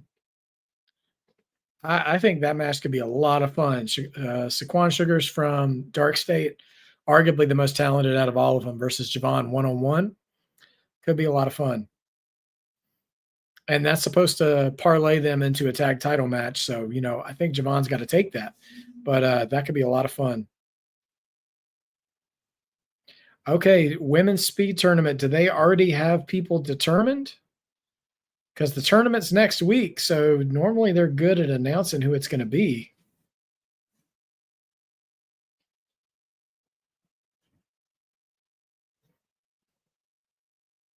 Okay, I guess they're not. Nope. Yep, there it is. Just like we predicted, everybody. 6-woman tag next week. Theta, Mizzy, and Lola versus Fatal Influence.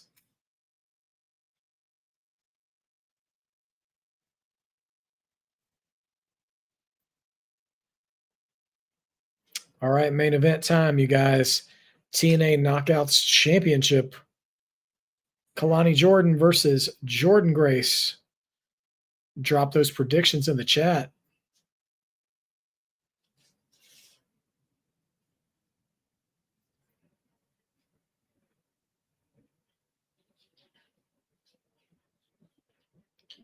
Jordynne Grace's gear kind of reminds me of Kamala Khan, Miss Marvel, a little bit.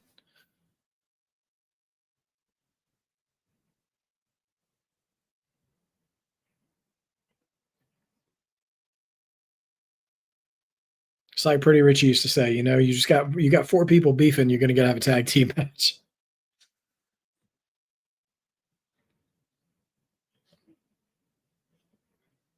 All right. Jordynne Grace posing on the ropes here. When we come back, we'll have the champion enter and we'll have our main event match underway. Here's that WrestleMania 42 promo again.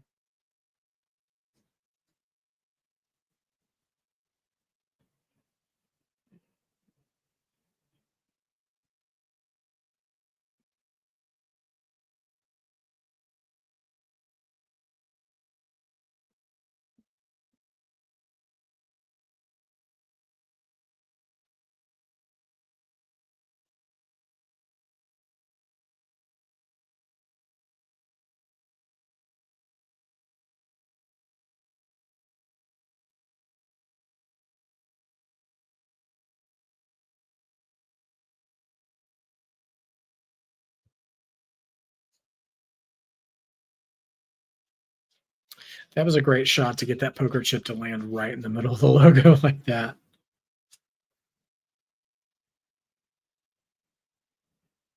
It's interesting that the catchphrase at the end was "It's anyone's game." When LA Knight's catchphrase is what, everybody? Whose game is it? Just thinking out loud.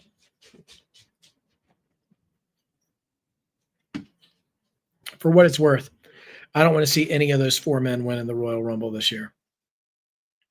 I think this would be a really great opportunity for someone who's a little more underneath than those top tier guys win it. I miss the days when the Royal Rumble like elevated somebody rather than solidified somebody who was, on the come up. Like I was happy with Jay winning last year. The women's matches are a little more like that still with their rumbles, but yeah, I hope we get that. You know who I wouldn't hate winning the Royal Rumble? Since we know he's not going to be around for a whole lot longer, AJ Styles. You need to have a story to go with it for sure, but I wouldn't hate it.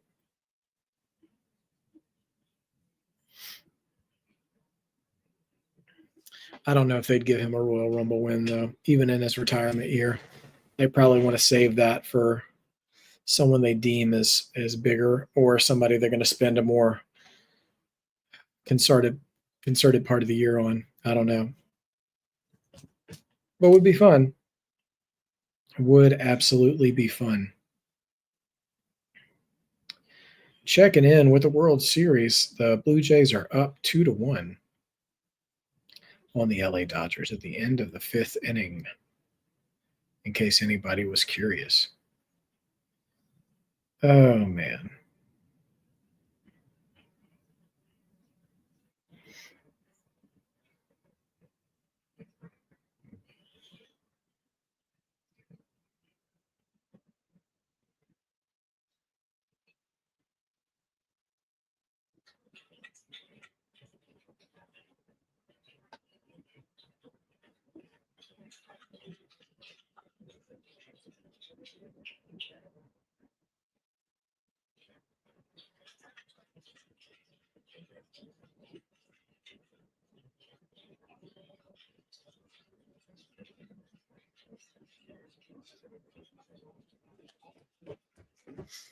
Oh.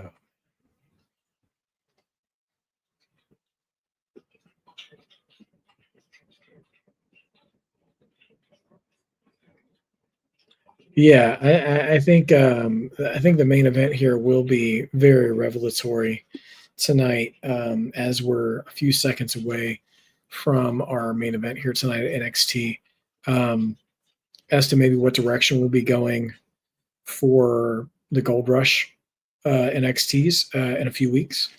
And I don't necessarily anticipate we're just going to have a clean title change tonight. Nevertheless, I think that we could have an interference like an Indy Hartwell, somebody from TNA, and we could end up with a triple threat at Gold Rush.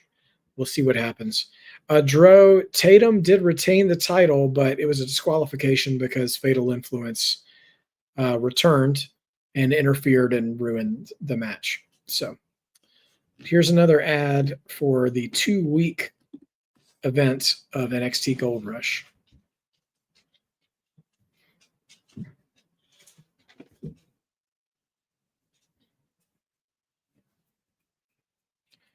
That is November 18th and November 25th.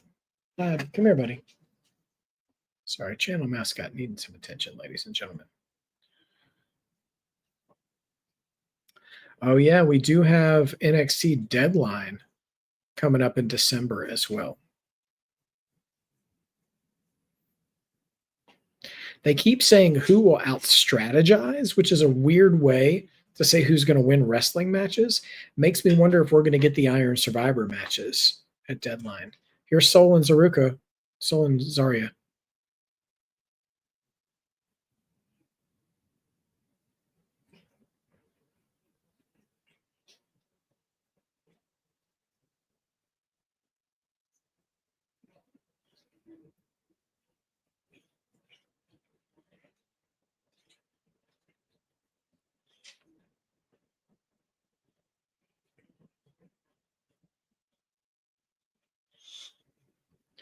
That was so weird.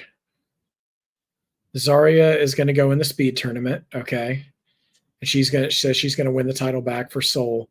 But like so weird. JC was like, "Shut up. You're not the only person who," and then just started walking toward the camera and cutting a promo like, and Soul and Zarya just walked away like a couple of beat down puppies. It was very, very weird.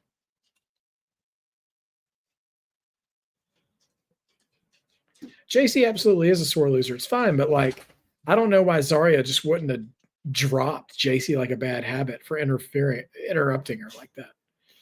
Maybe just because they were outnumbered. I don't know. And Soul's hurt, but beats me. All right, here comes Kelani, our Knockouts champion.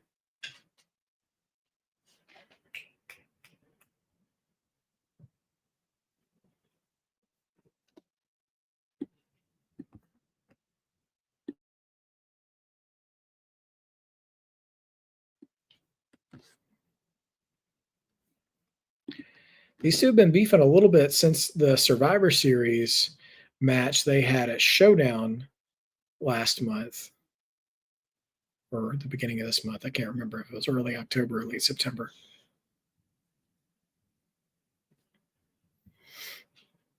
I think JC will get the rematch at Gold Rush, and they'll probably book that out of the 6-woman tag next week.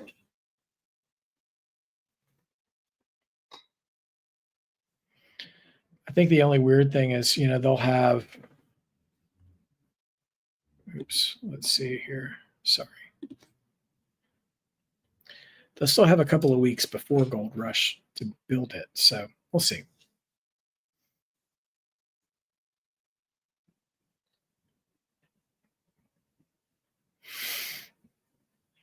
Okay.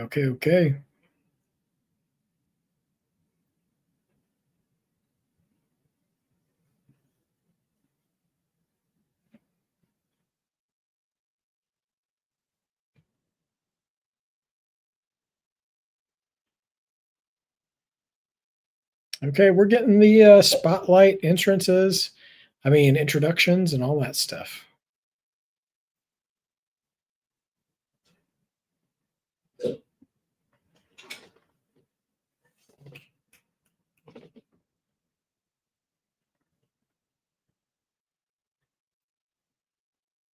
Okay, here we go. Yeah, we got to do something to build to next week. We've got 15 minutes for the end of the show here, and we will see from here where we're going towards Gold Rush in context of this match.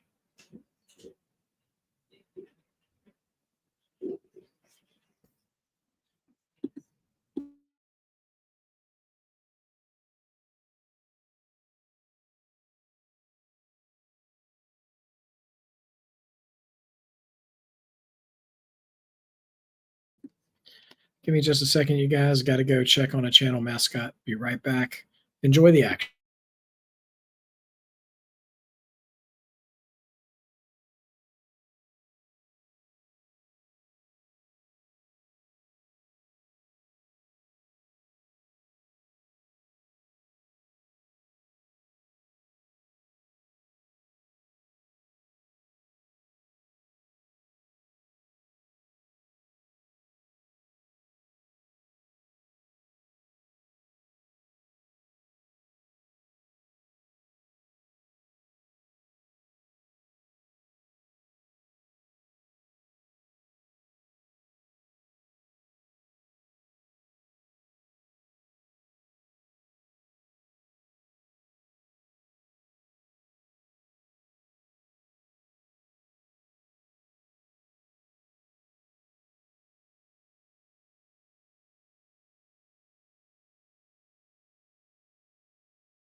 Hey, everybody. Back just on mascot duty there. Come here, buddy. Come on. All right. So our title match is on the way. A side moonsault to the outside from Kelani, and she kips back up after taking down Jordynne Grace.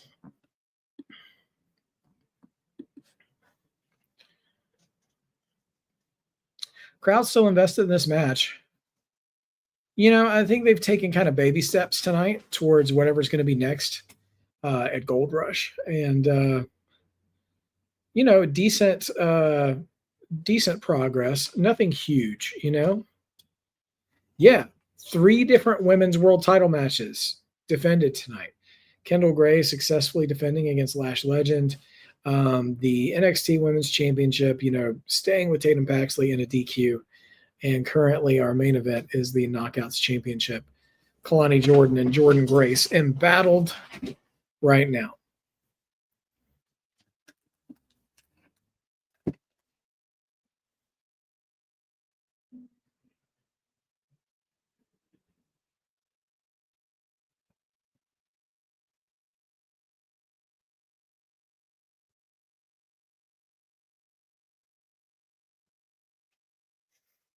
Okay.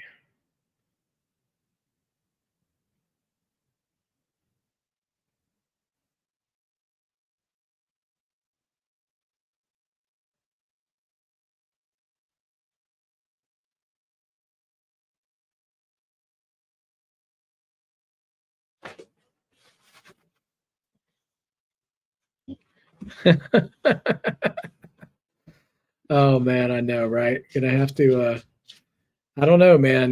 My mascot is a boxer, so I might have to take a few bumps from him. He's got quite a spear. He'll take your legs out if you're not paying attention for sure.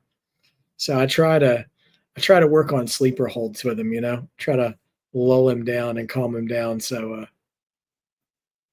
he doesn't get too hyped up. Okay. Powerbomb. It's ridiculous. All right, Kelani working on the leg of Jordynne Grace here. Just kind of a methodical pace here from the ladies.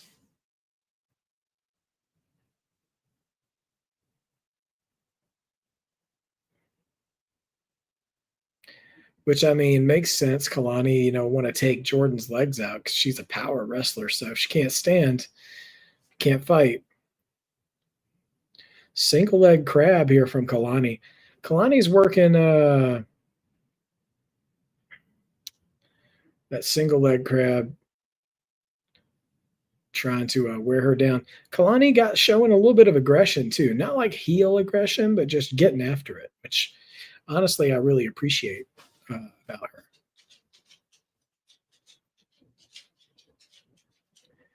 But that strength from Jordynne Grace, she just pretty much carries Kelani with the rest of her body weight into the corner and rolls out of that half crab. Back elbow from Kelani.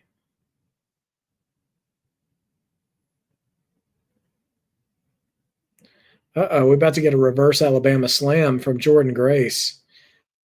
Man, oh, face first, right into the mat.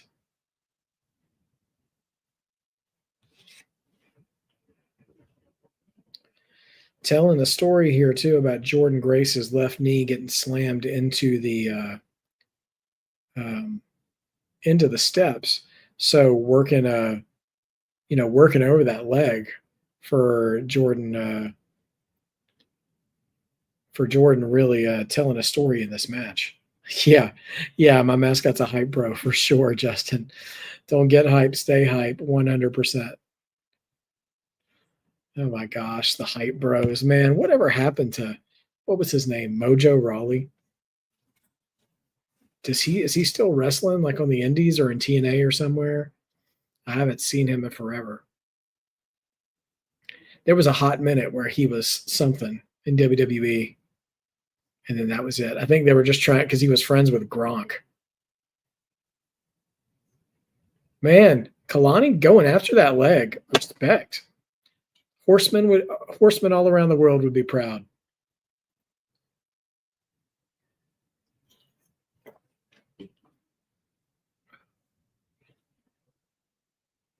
Jordan's got Kelani in a backslide position, but is ramming her into the corner.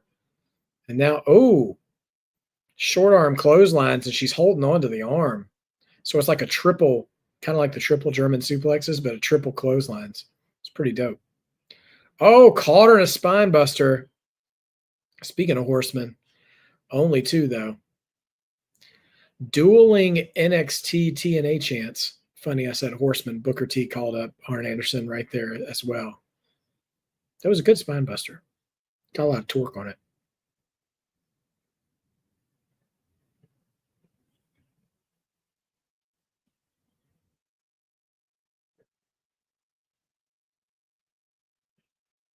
Oh, big kick to the head from Kelani. Man, Kelani kicking that leg out from underneath Jordan again. Uh-oh. Mark Henry roll through. Jordan's got Kelani in her arms. Throws her on her shoulders. Death Valley driver coming. Nope. Kelani lands on her feet. Swing and a miss. Handspring, split-legged stunner. Phenomenal and we-nominal. That would be a trip. George, that's a great question. I mean, is Masha still on a sabbatical, so to speak? Is Indy Hartwell in the mix? Is it going to be somebody from TNA, or would it be somebody from NXT? Or AAA even? That would be weird. AAA would be weird, but I don't know.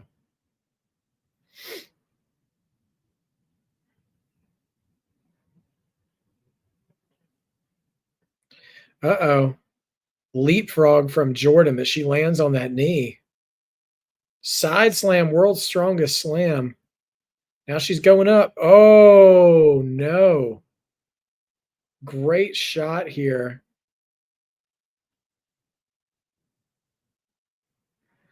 I tell you, it was a great spot is that Jordan tried to follow up from that slam with like a split-legged moonsault, but her leg, she was selling the knee and her leg gave out, and she actually ended up in one of those positions where they're trying to hold themselves up, the spot that I hate when people take a double stomp from the Tree of Woe.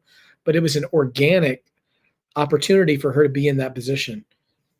Cartwheel roll through, but who's in control here? Oh, Jordan's in control. Big power bomb. Only 2.9 for Jordan. Tessa. I'm telling you what, George, if Tessa got in the mix, you'd have my attention. I know Tessa doesn't have a great reputation, but I'm very interested to see when they consider Tessa to be worthy of showing up on WWE programming.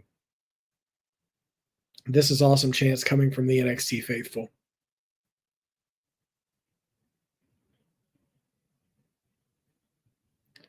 Jordan now. Oh, no, roll through. Kelani with the pin, only 2. The only person I can imagine from Evolve, Justin, would be Kaylee Armstrong probably at this point. That would make sense, at least. The closest to making sense.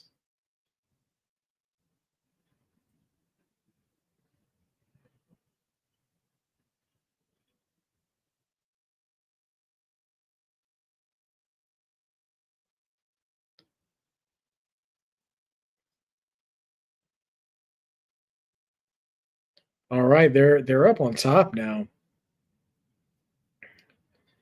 And Kelani going for something here. And Spanish fly off the top. And I give them credit. They only 2 for Kelani there. Wait, somebody's here. Or is this Trick and Ricky still fighting from backstage? They've spilled out to the aisleway. Don't you tell me these 2 are going to ruin. Oh, Ricky went through the barrier. That Kalani's got the title. Is Kelani going to use the belt? Nope, she decides not to. Jordan instead going for a chaos theory. 1, 2, only 2. They're going to use Trick and Ricky to factor into this finish. Not another DQ. Come on. They haven't interfered with the women yet. Let them get out of the ring. Trick and Ricky are out of the ring. Match is still going. Now Kelani going for the belt again. But now Jordan. Oh! Kelani pulls a Cody Rhodes. Smacks Jordan with the belt, and that is 3. Kelani channeling her Eddie Guerrero cheating to win. And here we are. Kelani Jordan retains the TNA Knockouts Championship by knocking out Jordynne Grace with that title belt. So there you have it. Jordan can't catch a break, man. Oh, I heard that smack too from the belt. She caught her clean on the jaw. I tell you what, man, if any of y'all are going to a wedding this fall, you're bound to see Lola Vice, Jada Parker, and Jordynne Grace in the bridesmaids line. Oh, they done gone through the logo. They done fought through the logo. These guys. I wonder if they're going to pull a last man standing here. Spear by Ricky Sane. Spears Trick Williams right through.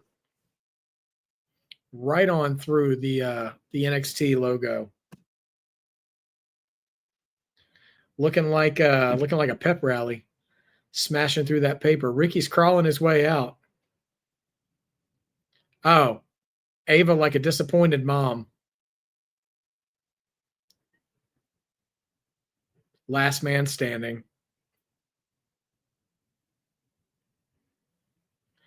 Two weeks.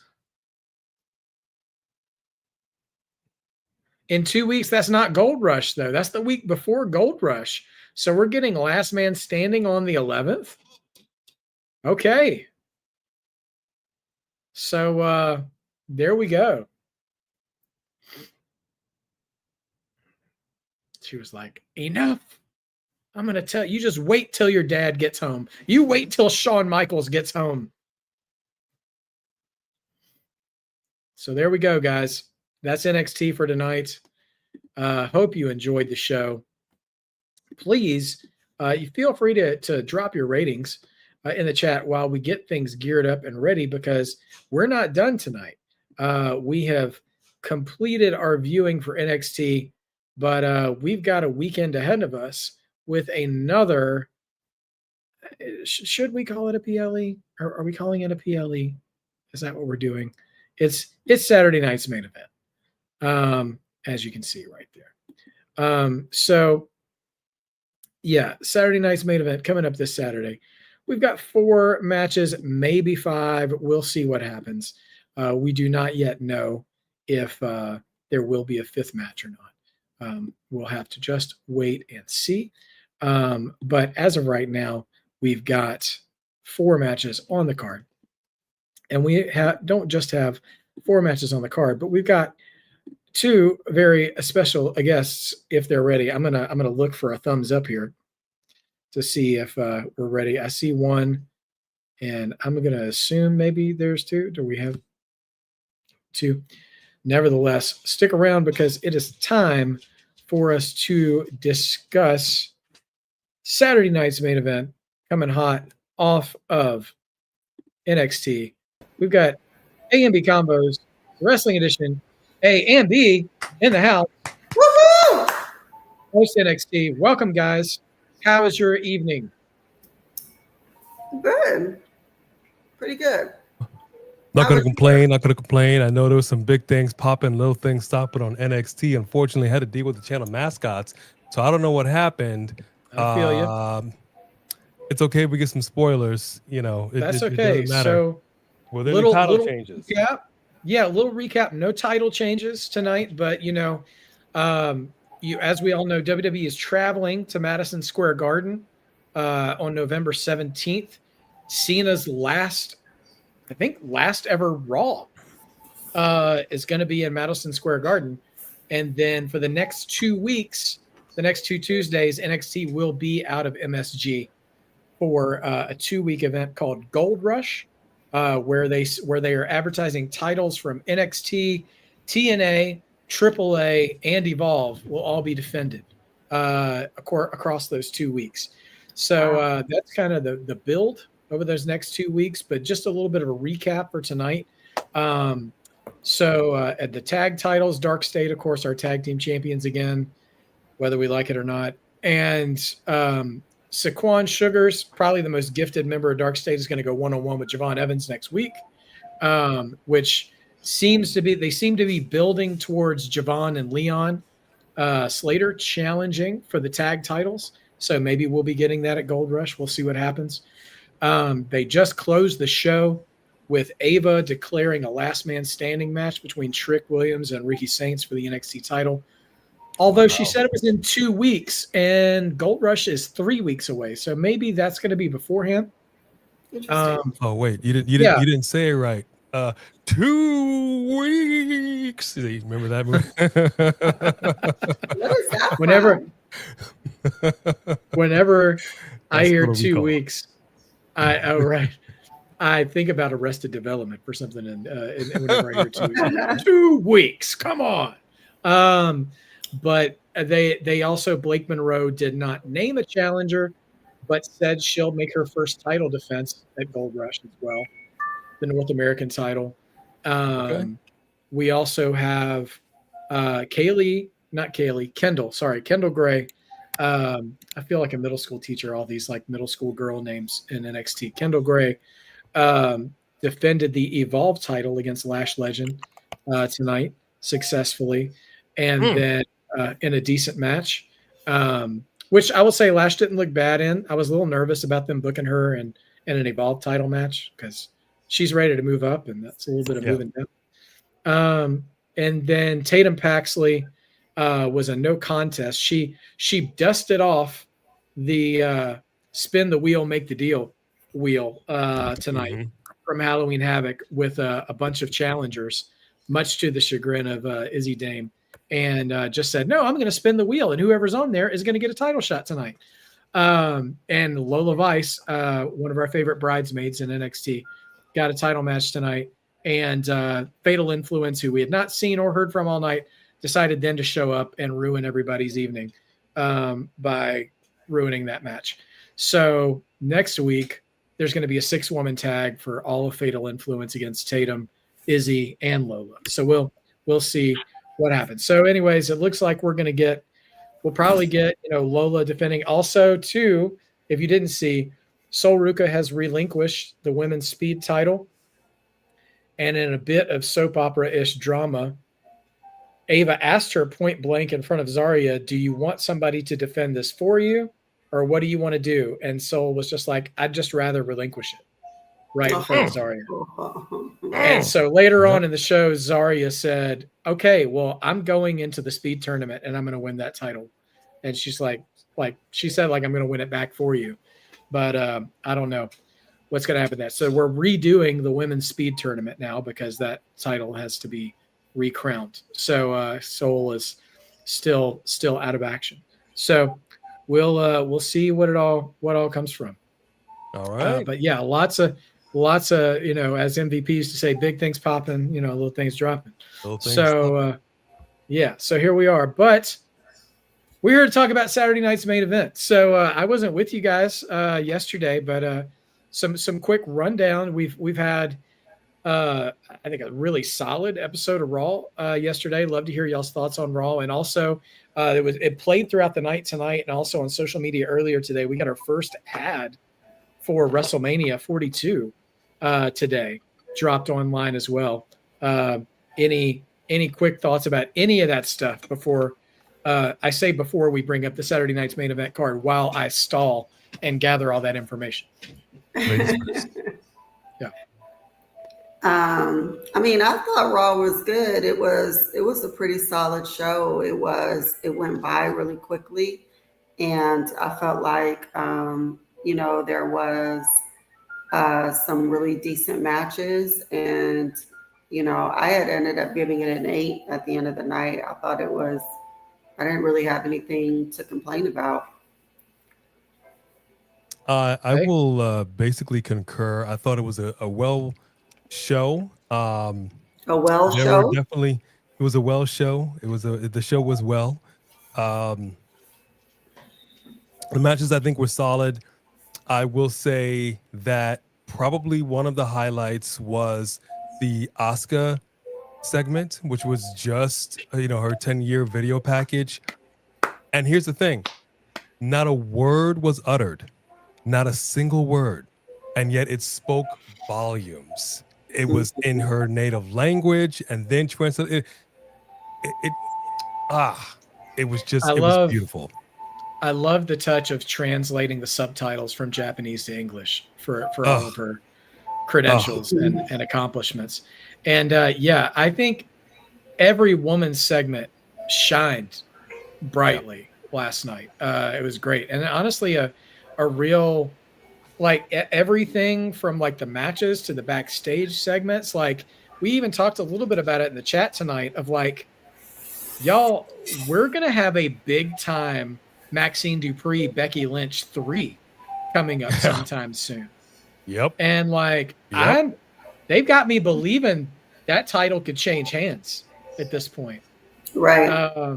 So, I mean, and Maxine was not on my bingo card for who could take that belt off Becky Lynch. So, I mean, I know it's not a done deal yet. We don't know, but that's a real good possibility. And that's just a massive testament to the storytelling ability going on right now on Raw, that I even feel that plausible about it. Like the old, just skeptical, old wrestling fan that I am. Great stuff there. Yeah. Love everything with Asuka, especially as we all know to some degree, Triple H saw that interview with Goldberg as like, let me just remind everybody who Asuka actually is. Like, I would say keep her name out of your mouth, but you're not even using her name. You're calling her some girl. So I'm going to show everybody how much more she's done in her career than you. And I was like, man, you better pray Triple H is retired when it's Asuka's time to retire, because he's going to, like, man, he will not forget that. And honestly, I kind of love that about Old Man Hunter and Old Man Sean, is that like, those are clearly two dads who have daughters, and like, they do have their favorites, I think, in the women's division. Both of them do. Yeah. And the way they like make sure they get their shine, like, I'm loving this era for Charlotte right now. And like, she's clearly having a great time right now too. And her role, I'm glad that she's finding fulfillment in a tag team too. Like, I mean, not like, I've said what I've said in the past, because she's just always been stuck in the main event. And I mean, like, she's just always been a part of it, and there's some wrestlers, when you never leave that scene, you kind of don't know what to think about them after a while. But I love that she's kind of reinvigorated, where she's taken what's special about her and made wherever she goes better. You know what I mean? Like, Becky Lynch has made the Intercontinental title division better. Charlotte has made the tag division better. And like, and I love that about them. I mean, you say the same thing about Bayley too, with her teaming with Lyra. I think Bayley has helped Lyra gather more of her own personality too, which has been a lot of fun to watch. And so like, even Nikki Bella, like, I wholeheartedly believe Nikki. I remember a month or two ago, Nikki Bella on her own podcast just being like, I'd really like to work with Stephanie Vaquer and put her over at some point. I'm like, yeah, right. You want to take the belt from her? Stop it. Like, you want to bear it. I was so skeptical, but like, she's out here. Nikki Bella's out here wrestling. I mean, she's wrestling very humbly for being a Hall of Famer. Shut my mouth. I was wrong to judge her. Like, I think this is the most enjoyable I've ever seen her, which honestly is a low bar, because when she was at the top of her game, the women's division wasn't what it is now. So like, I'm glad she's getting a chance to shine when the division itself is better. So that's great. Love it. Nevertheless, yeah, so I think we're having a good time on Raw. Thought it was a solid show all around. And what do you guys say? We get to some matches, get to some Let's do chat, it. and we'll see if anybody can take this Coalition Cup away from A, who's got a death grip on it. It's He's going to start wearing giant beads on his chest and strutting out to the studio if he continues this streak like That's right. Obafemi. All of you, y'all are paper champions. You hear me? You hear me, sucker? All right, club. All right. Well, let's. So listen. There may or may not be a fifth match added to this card this weekend. Right. If there is, we'll make our predictions after the fact, and when it's streamed, everybody will be informed about it. But currently, only 4 matches. So let's start with the one that just got added yesterday. Dirty Dom and his big mouth has run afoul of Adam Pearce, and now he doesn't have 1 contender, but 2. Dirty Dom defending the Intercontinental title, the only gold holder, the only title holder, the only champion left in Judgment Day now, defending against both Penta and Rusev. Why don't you predict this matchka for us first? I don't like the idea of Dom losing this in a triple threat. I was saying on Monday Night Raw about Rusev, there's and Penta, but in regards to Rusev, there's something that's something's amiss. I'm not quite sure what it is. Something is not firing on the cylinders that I think they were hoping for. It got really interesting when that match was interrupted and you had the heels taking out both competitors, and Rusev didn't take too kindly to that. I'm like, okay, now my Spock eyebrow has been raised, and I was really interested in that. And then you kind of saw the two of them like, okay, let's, because it looked like Rusev was about to get him, but he didn't, and they were kind of so. I really appreciated that. I don't think Penta needs a title right now. I think the man is white hot regardless. Having a title would be great. Absolutely. Dom is also still white hot, oddly enough. It's just, I just, again, did not expect this for Dom when he first got going. So at the end of the day, I think we might get some shenanigans again because they teased it, and it would be kind of wild if something did not happen on this show. My prediction is Dirty Daddy Dom to retain. Okay. B, you're up next. Yeah, it's interesting because, you have the Judgment Day who at this point would not interfere on his behalf. If anything, would cost him the title.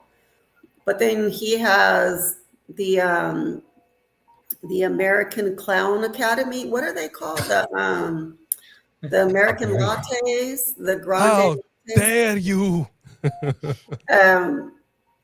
And so with all, that's 3 people. So even if they interfere, I feel like we might get shenanigans to the point where they will interfere on Dom's behalf, but maybe the Judgment Day will come out and attack them and cause a whole distraction. But even within the distraction, I still think Dom is going to come out on top. Yeah, I'm trying to push Rusev, but yeah, I'm. It seems like the dissension within the Judgment Day right now, which, by the way, low-key MVP of Raw last night, Raquel, with the line telling Dom he's a habitual cheater, worked on so many levels last night. The way everybody in the room was just like, pause for a second. She's like, in your matches. Like, oh, yes, of course. Right. Yeah. Dom has really been onto something though. Like I want to put him over so big because like his cheat work right now is so good that like I want to say I heard them say the timekeeper didn't even know the first time that he had stolen the hammer.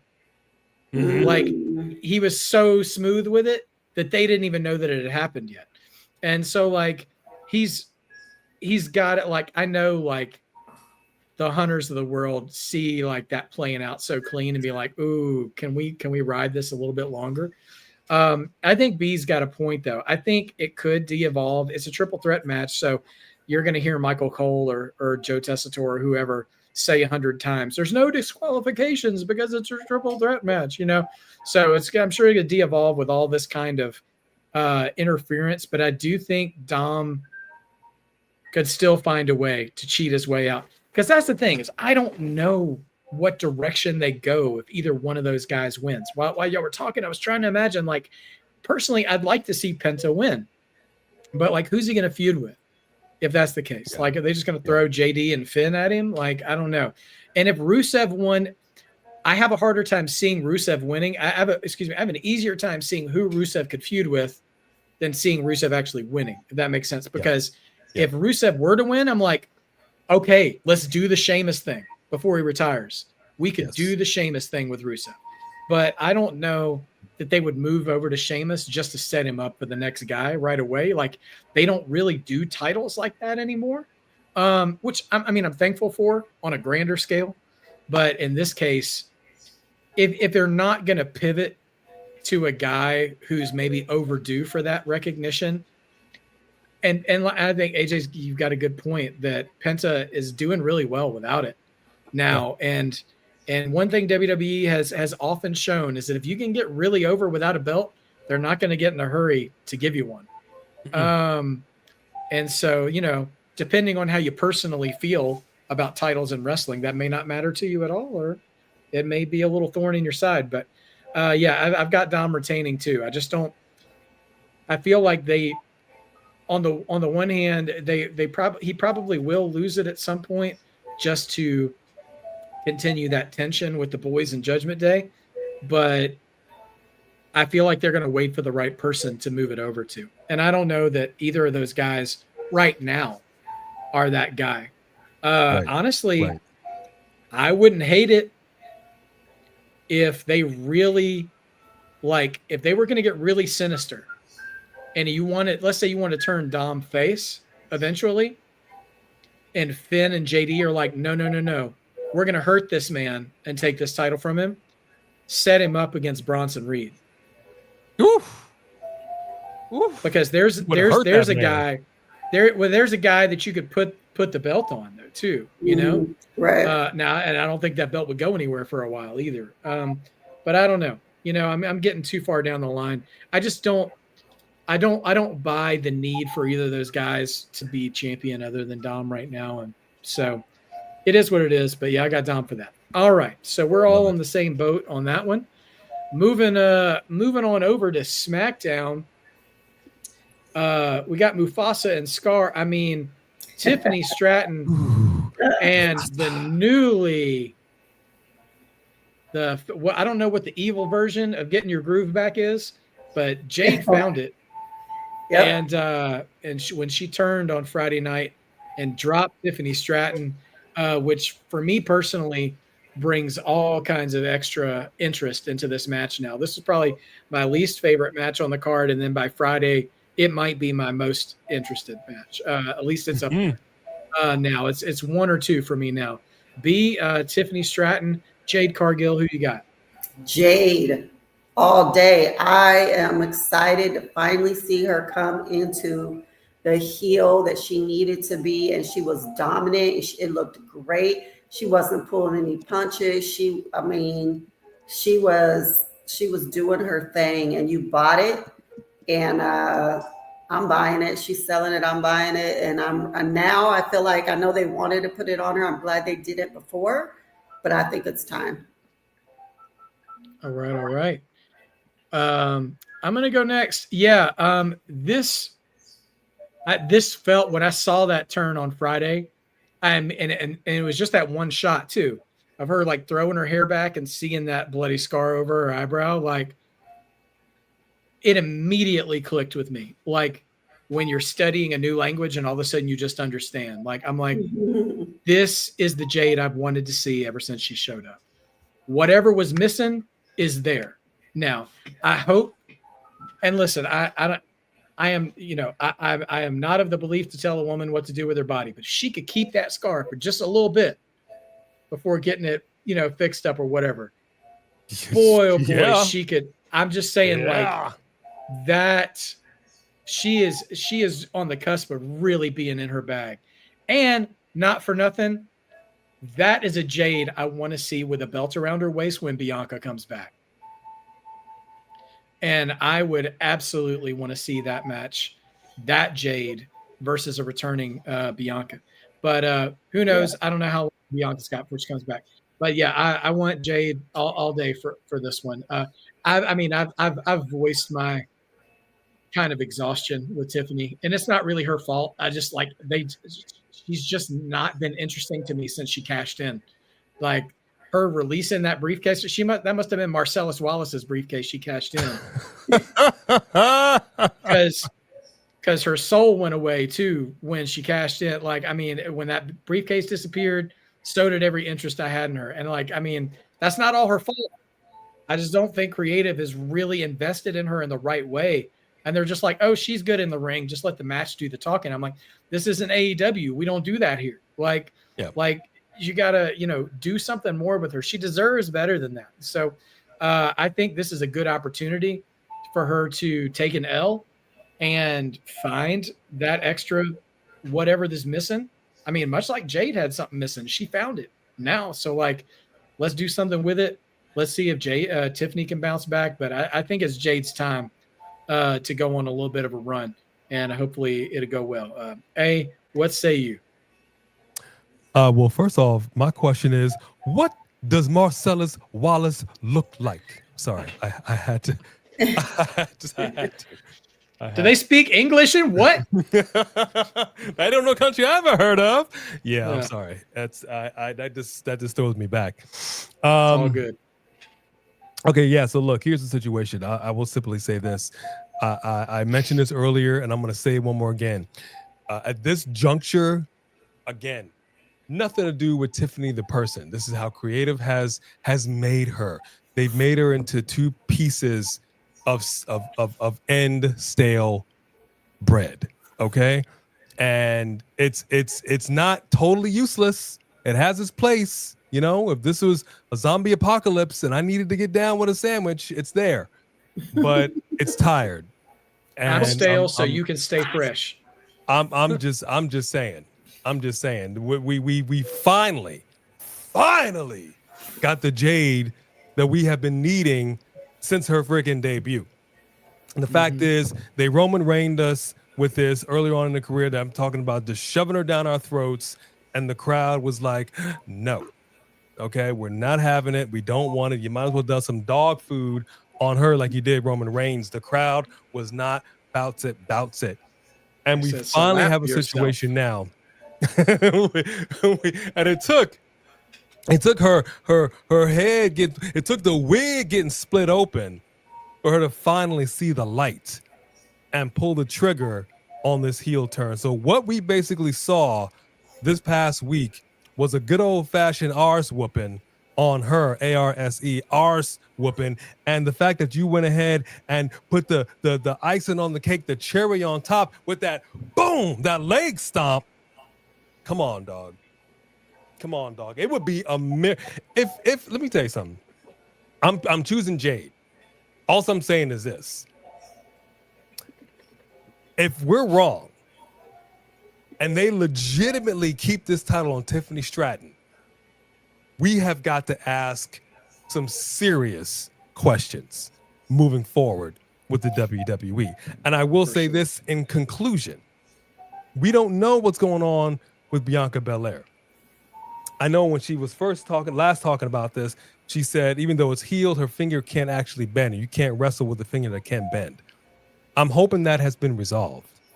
Even if it hasn't fully, I would love, once Jade is holding that belt up high, we hear, I'm on my own. I want to hear the music, and I want that moment. I want Jade and the WWE Universe to be put on notice that Bianca Belair is back on the scene, and she got eyes locked. Because the reality is, like B and I talked about, ever since they came back, from injury when she was pushed off by Naomi, they never brought these two back together. They've had a couple of moments here and there, awkward moments, but for some reason, I don't know, they never even acknowledged the fact that they were even a tag team, really. And it just was complete separation.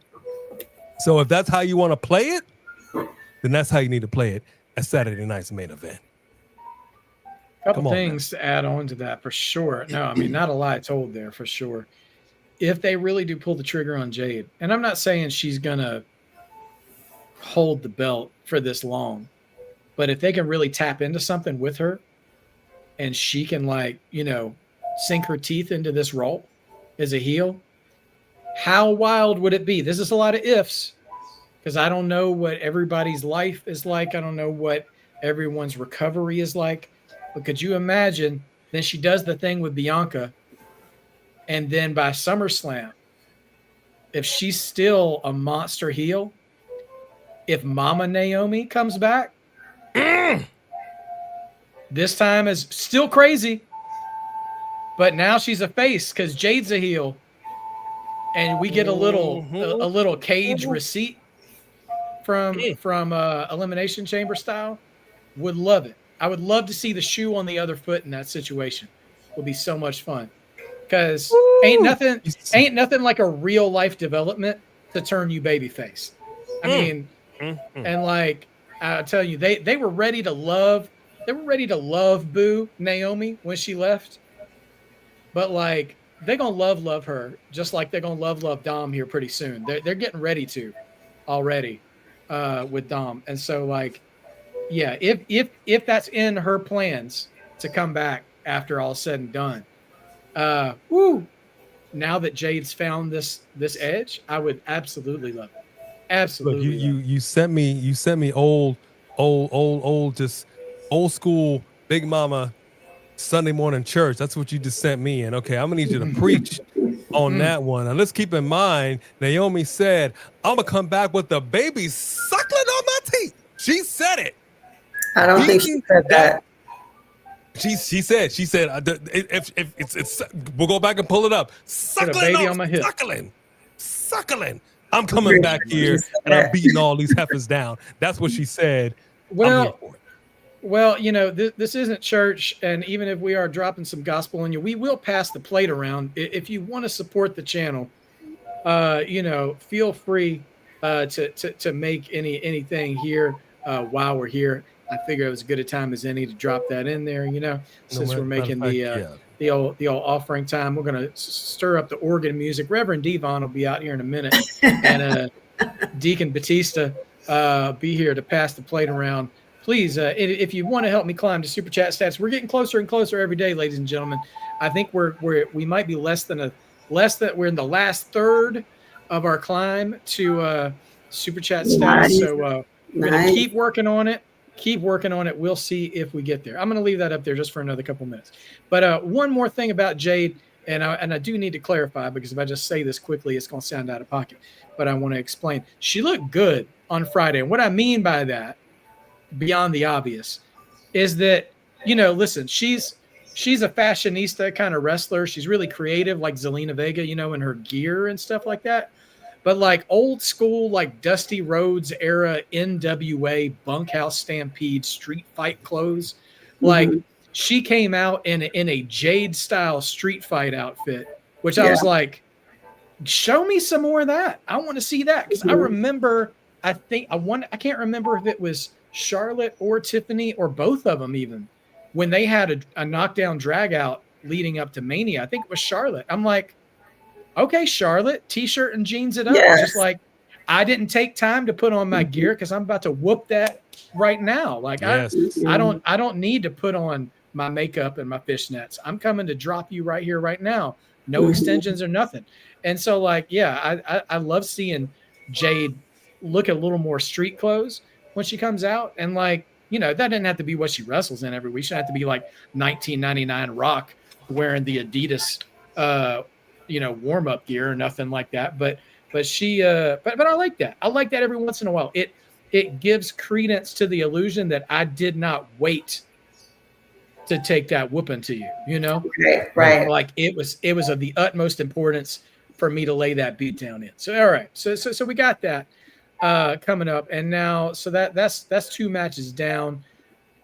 Coming up, it's title match time. We got 2 title matches. I'm far more interested in one than I am the other, so we're going to save the more interesting story for last.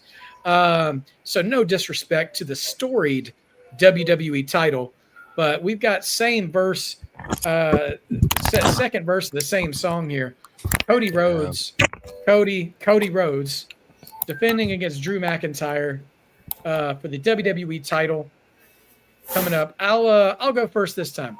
So, I don't know what we're doing. That perpetually disappointed tone of voice that Bernie Mac always had is what I'm feeling in my soul right now about this feud.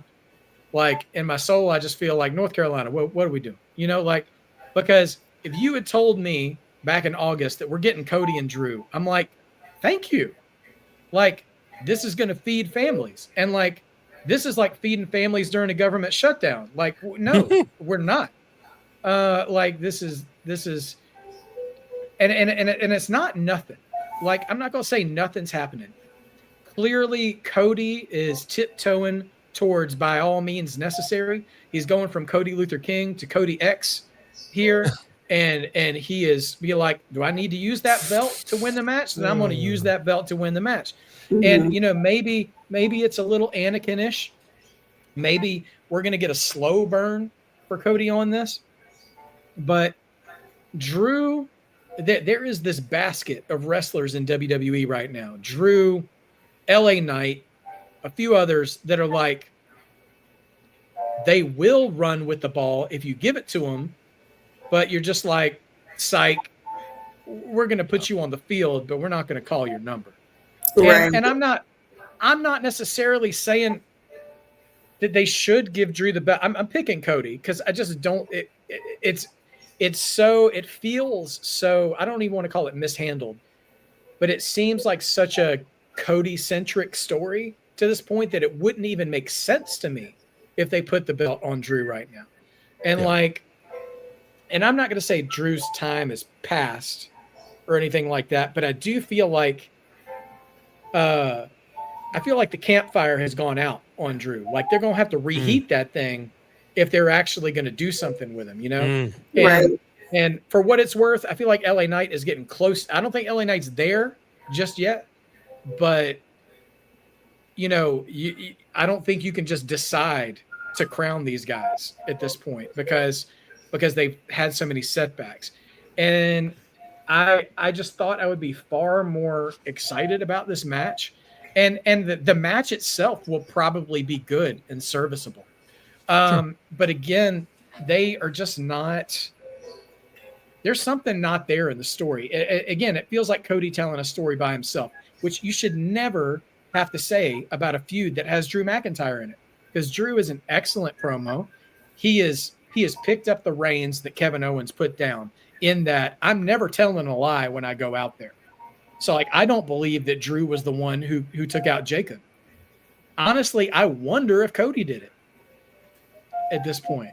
That would be so fun. Yeah, because because the night that Jacob got attacked and Drew was like, nah, I didn't do that. And I was immediately believed him. I was like, Drew and Solo are both the kind of men that don't have to pretend like they didn't drop somebody. They'll brag about it. Right. I'm like, that's exactly the kind of characters both those dudes are. They'll come out. I mean, the MFTs came out and dropped 4 guys the other night. And you know, so like, I don't see them lying about attacking Jacob Fatu. But Cody with like somebody, I saw somewhere like somebody made a meme of like an enough counter on Cody of like how many times he says enough in promos. But like, he's like, enough. You know, enough. And they made like a whole like edit of how many times he says it. But he came out and it was just like, I'm so tired of it. He's like, the old Shakespearean phrase, methinks thou doth protest too much. Yeah. He was just so adamant and animated about accusing Drew. I'm like, bro, this is like a smelt it, dealt it situation here at this point. Like, bro, you are too Too loud. You are too Like loud how about it. Triple H was when he was trying to figure out who attacked Shawn Michaels. Yes, exactly. And listen, snivelly, sneaky Cody, I wouldn't want to face Jacob Fatu either. If he told me he had next on my belt, I'm like, nah, that don't work for me. We're gonna have to knock your teeth out and send you Right. on to Roman's dentist. Yeah, so like yeah, I mean I would not be surprised to see Cody be the guy who did it. Or it could just be somebody else they want to bring in, or they may just never answer it. Who knows? But yeah, man, I'm disappointed in how this worked out leading up to the match. I think the match will be fine, but I don't have any reason to believe that Drew did it. I see the chat mentioning Randy possibly is a possibility. Yeah, I mean, I feel like Randy is probably one of the bigger fish for Cody. And I feel bad for Drew because Drew shouldn't be a placeholder feud for anybody. I think that feud that he did with CM Punk last year should have earned him the spot to do, to be a top level storyteller. And so anyway, yeah, I think Cody's going to win, and we'll see what happens with Drew after this. I don't know. He'll do something, but I think Cody's moving on. B, what do you think? First of all, I forgot that these two were supposed to fight again. I thought we had already done this, and so I guess to keep doing it and having the same outcome. It's the same thing I was saying when they were doing that with Karrion Kross and Sammy. Like, I don't understand what the point of coming back to the well is if you have no intention on actually giving Drew the victory. Like, I honestly wish they would give Drew a legit run because they still have not. And the fact that they gave it to him for 5 minutes doesn't really help. It helps him have another belt he could put on his wall, but he's such a legitimate heel and one of the most legitimate heels right now that I don't understand why they can't. I mean, Cody could afford to lose it again. He's whatever, but I don't think they will. But what I would like to see, what is this just a regular old match? I think it's a regular old title match. And I would like to see Drew win, but he's going to win by like disqualification or something that will be like he gets the victory but doesn't get the belt. Because bottom line is I don't think they're going to give him the belt. So I think Cody's going to walk away with the belt. But I would like it if they would give Drew the win and not the belt. I just don't know if they will. Yeah, so they've had 2 matches since September. They wrestled at WrestlePalooza. Cody won clean there.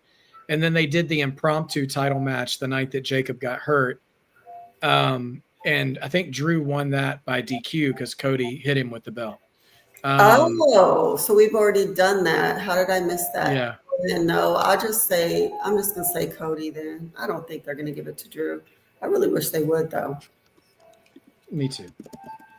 All right, A, take us home on this one. All right, look, I had to put on my chapstick for this. Oh. That means all that adrenaline in your soul. Get you chaps your lips. This match. All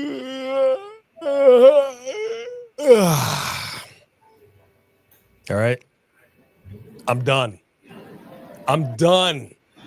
with this. There's nothing wrong with Drew. Essentially, there's nothing wrong with Cody. But I'm done. I feel like they're going to the well one too many times. And it's not like they've really done this a lot. And that's what's so sad about this feud, is it feels like it's been run through the ground more than it actually has.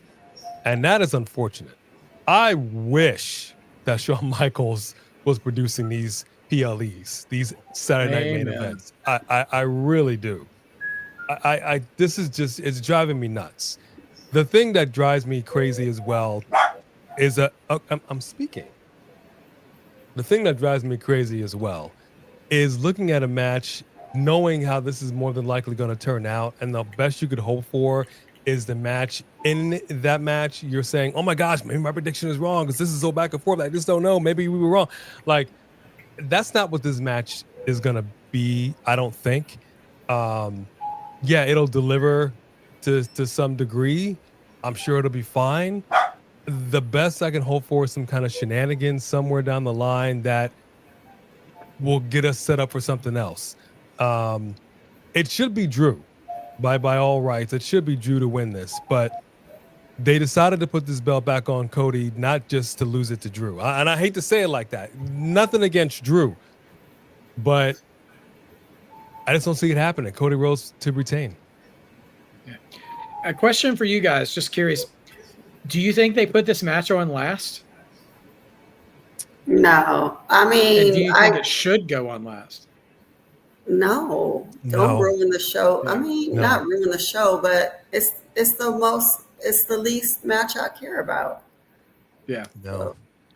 There's no bite in this, man. There's no tapatio on these cup of noodles. This is just. And that's the indictment because at the end of the day, this is the most important belt in the company. Yeah. And so you should have enough intrigue in the title match to warrant putting it on last. But instead, moving along, so we all pick Cody, right, for this one? There's no real drama. Okay. This is it feels like you said, you're carrying on a feud by yourself, which I talked about with John Cena not being here. It doesn't make any sense. Make it make sense. This whole thing feels just manufactured just for the sake of it. It doesn't. Something The Rock said that I think rings true is that the audience can smell when you're being inauthentic. Mm-hmm. This just doesn't ring like an authentic feud to me, like it should. I don't know why. You bring up an interesting point to Cody has basically been having feuds with himself since the springtime. Yeah. And I think that's part of the problem. He hasn't had a consistent dance partner since Easter. And we're at Halloween. And so, the candy's gone bad. So I mean, if anything, whether it's the Randy feud or whatever is next for Cody, I think he just needs to be in a feud where the guy he's with is always there, because that's probably part of it. Is that I imagine a lot of us have Cody fatigue because he's having to carry feuds by he wants to be QB1 and all that stuff. And listen, man, I'm behind him on that. I love Cody. I'm a Cody crybaby, man. But he's got what I commonly refer to as a Seth Rollins problem, which is ironic considering Seth's hurt and he's away. But I know Seth's had his injuries over his career, but Seth has always been the wrestler I think of as a guy who's just always there. You know what I mean? Yeah. So I never miss him. And so nothing he does after a while seems fresh to me because he's so reliable. He's always there. And if Cody is always reliable, but his feud partner isn't, then it's just all Cody all the time. And I get why people get fatigued with that. It gives me fatigue too, and I like him. So I hope whatever's next for him, whether it's belt or no belt, whoever is someone that do not put him with a part-timer. Do not put him with somebody who's hardly ever there. And Drew is there, but they really didn't give him. That was a point where Cody actually wasn't there a little bit because his little Street Fighter excursion was after Drew, claymored him through the bottom of the table. So, that wasn't that. But nevertheless, so we're all on Cody on that one. But then the last match we're going to talk about tonight is the match that I believe should be the main event. It is the A story among all stories right now.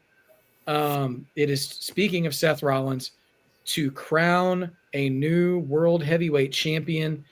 We have CM Punk, who won a number one contenders match, versus Jey Uso, who won another battle royal for a title shot, eliminating many men, including his brother, Jimmy, and LA Knight.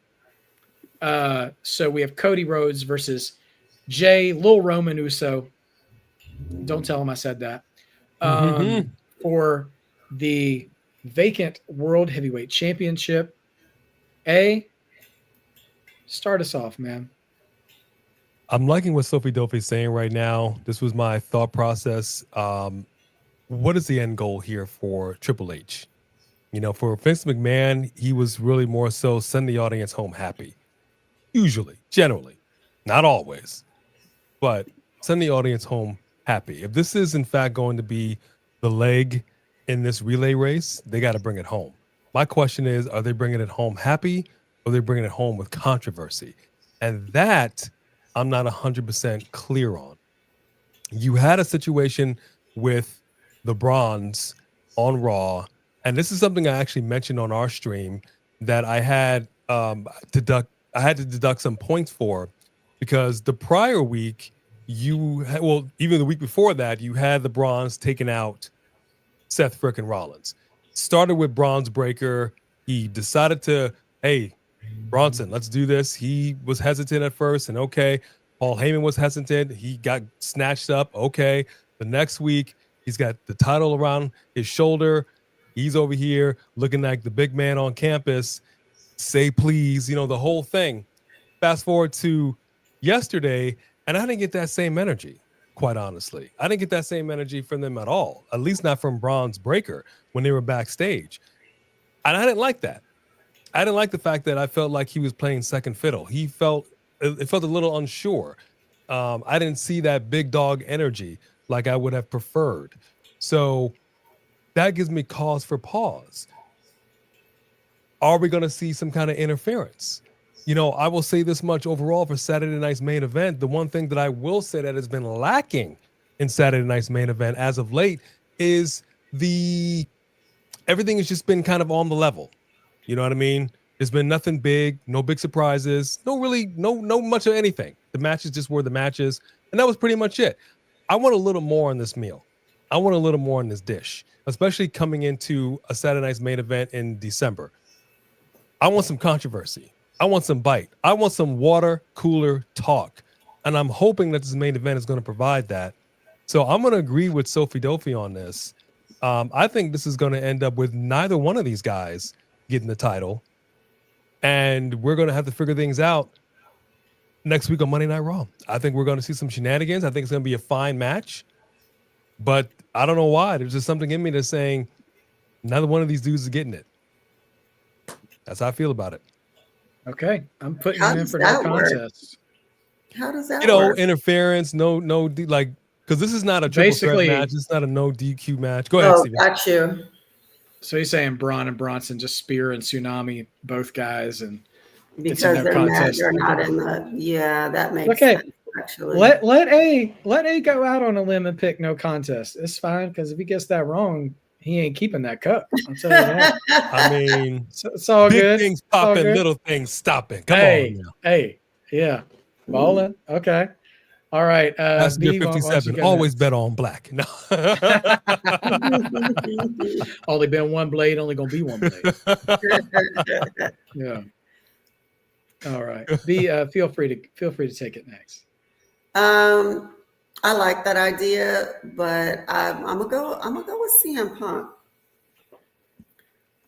I'm just gonna go out the box and go with CM Punk because they're doing something with Jay, and we're not quite sure what it is yet. They're not at the end of it; they're in the middle of it. So I don't know if putting the title back on him right now, while they're in this weird place with him, is gonna work. And I feel like him not winning the title gives Roman something to say, and then him feeling like, see, I should have listened to Roman, you know, and it kind of helps him to go more in the heel direction. And I just think that CM Punk has come back and been a good boy and followed the rules and done what he needed to do. And I wouldn't mind seeing him get the title. So okay. So I've got a lot of thoughts. I mean, this match better be closing the show. first of all. Like, Mhm. this Agreed. match should be closing the show. You're crowning a new champion. There's actual intrigue here because, according to conventional expectations, there's going to be a new champion crowned, right? Right. And then, and I think Sophie touched on that. I know she touched on this when we were talking about it during NXT tonight, but I think this is the first Saturday night's main event since the resurgence of it that is not going to be on NBC. It's only Oh. going to be on Peacock. Oh. I think since WrestlePalooza, and the movement over to ESPN, I think this is the first Saturday night's main event that's a Peacock exclusive, which may mean nothing. It might mean nothing because they still only have 4 matches and they haven't announced a 5th one. And 4 is about what you get with a Saturday night's main event that's on TV, that's on regular TV because of all the ads and stuff. But Peacock, the way they do the NXT PLEs, like, you get really good pacing on those shows between backstage segments, interviews, matches, all that stuff, and not really a lot of filler, And so I'm hoping that the matches actually are more fleshed out here and not so paint by numbers, no surprises, kind of like you said, there could be a chance that maybe they could take a little more risk this time, which does lend itself to A's hypothesis that they could end with a no contest. However, I was watching Raw earlier this week. I didn't watch it on Monday night. I just saw it like this morning. So I can't remember correctly. But first of all, that Braun LA Knight match was banging. It was excellent. Those guys worked really well together. I thought, so in terms of Braun kind of hiding his teeth a little bit, I feel that is Heyman trying to tighten the leash a little bit just to be like, my client, please listen to me. That if you go out and cause havoc, they're going to suspend you and you won't get the title. Right. So let's do it my way. And I might be making this up in my head, but I thought the match with Braun and LA Knight, maybe those guys were just peacocking, no pun intended. We're just peacocking a little bit on their own individually and saying whoever wins this match has got next on whoever wins the title. I don't know that was official or anything, but that felt like the air around that match. So I feel like Braun has a legitimate claim to whoever wins that title that he doesn't necessarily have to ruin the match. But I don't know. Braun is also very unstable, so he could just do it anyways. That being said, to B's point, I actually kind of agree with. I think Jay is. I think they're about to do something here, which fundamentally I don't know if I agree with, but I still think is the way they might go, is that they're going to deviate title and story here. And I think the story is going to go with Jay and the title is going to go with Punk. I think something is going to happen for Jay to fumble this opportunity. And he's going to further kind of descend into madness a little bit. I think that's the road he's on, is to be his own version of the worst version of Roman. And he's not there yet. Like right now, because even in that honestly kind of underwhelming promo that he and Punk went at each other with on Raw, Punk told the crowd not to boo him. He's like, no, don't boo him. It was every man for himself. And you do what you got to do to win. So like he's still providing moral justification for Jay. So like there's still an argument that Jay is still just trying to get back the thing that he lost. And he hasn't really lost his soul in the pursuit of it yet. So I think he's still going to have to, descend a little bit further into that. And there's no quicker elevator to the loss of morality than getting a shot at the glory and losing it.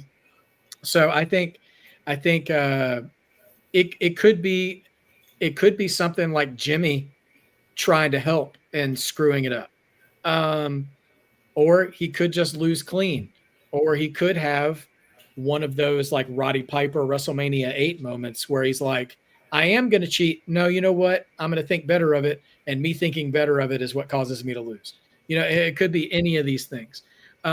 Nevertheless, I think Punk gets the title because talking about reheating feuds and stuff from earlier, because I think we can all agree Braun is waiting in the wings for whoever comes out of this. Oh, like, whether it's immediately or coming up next. And I don't want to see Braun and Jay again. I'm done with Braun and Jay for a little while. Yeah. Because they fought over the Intercontinental title. That was fun. Them doing what they were doing when they were both on the come up.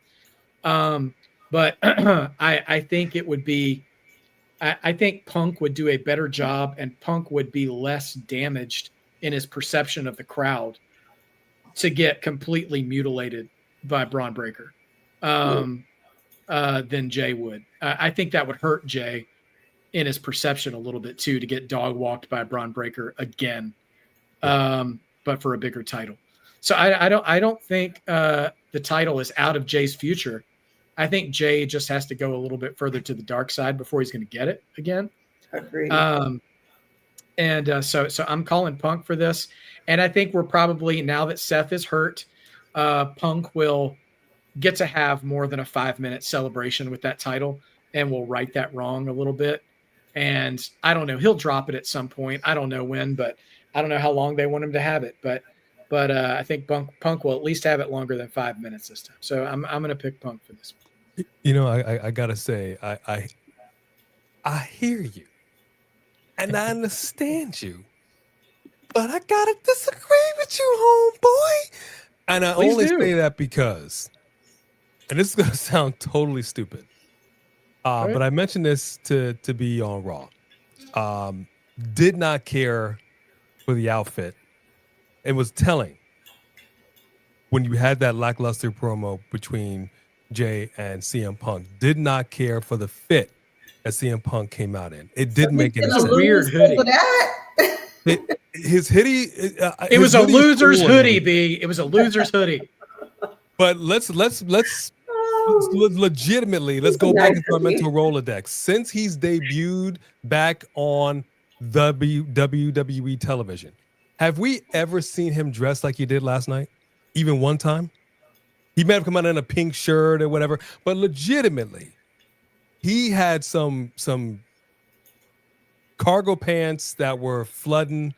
He had some Hoka shoes on, and just this out of the blue hoodie. It Well, they just were in looked Anaheim. weird. That's number one. Number two, I've seen you in that outfit. Number two, it works for me. But number two, talking about starting something, stopping something, hot and cold.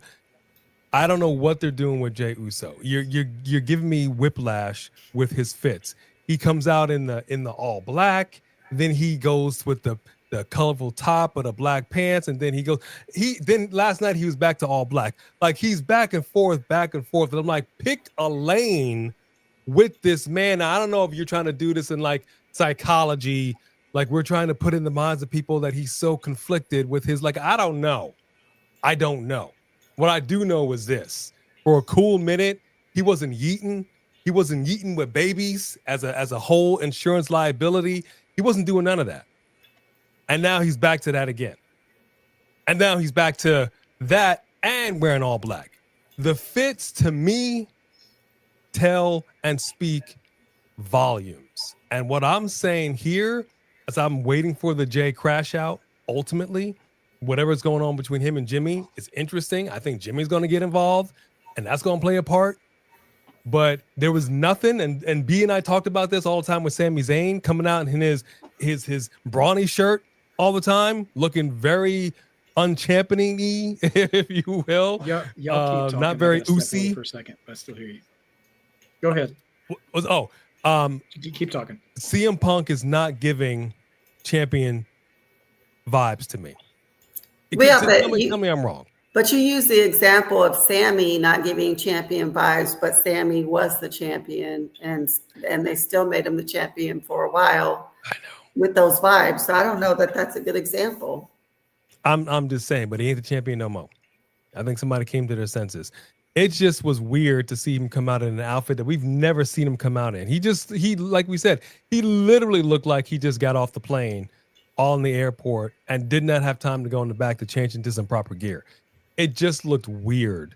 And I'm not getting that. There's nothing about what's going on right now. I'm glad these guys have made it to the big dance, but there's nothing to me that is screaming champion. You know what I mean?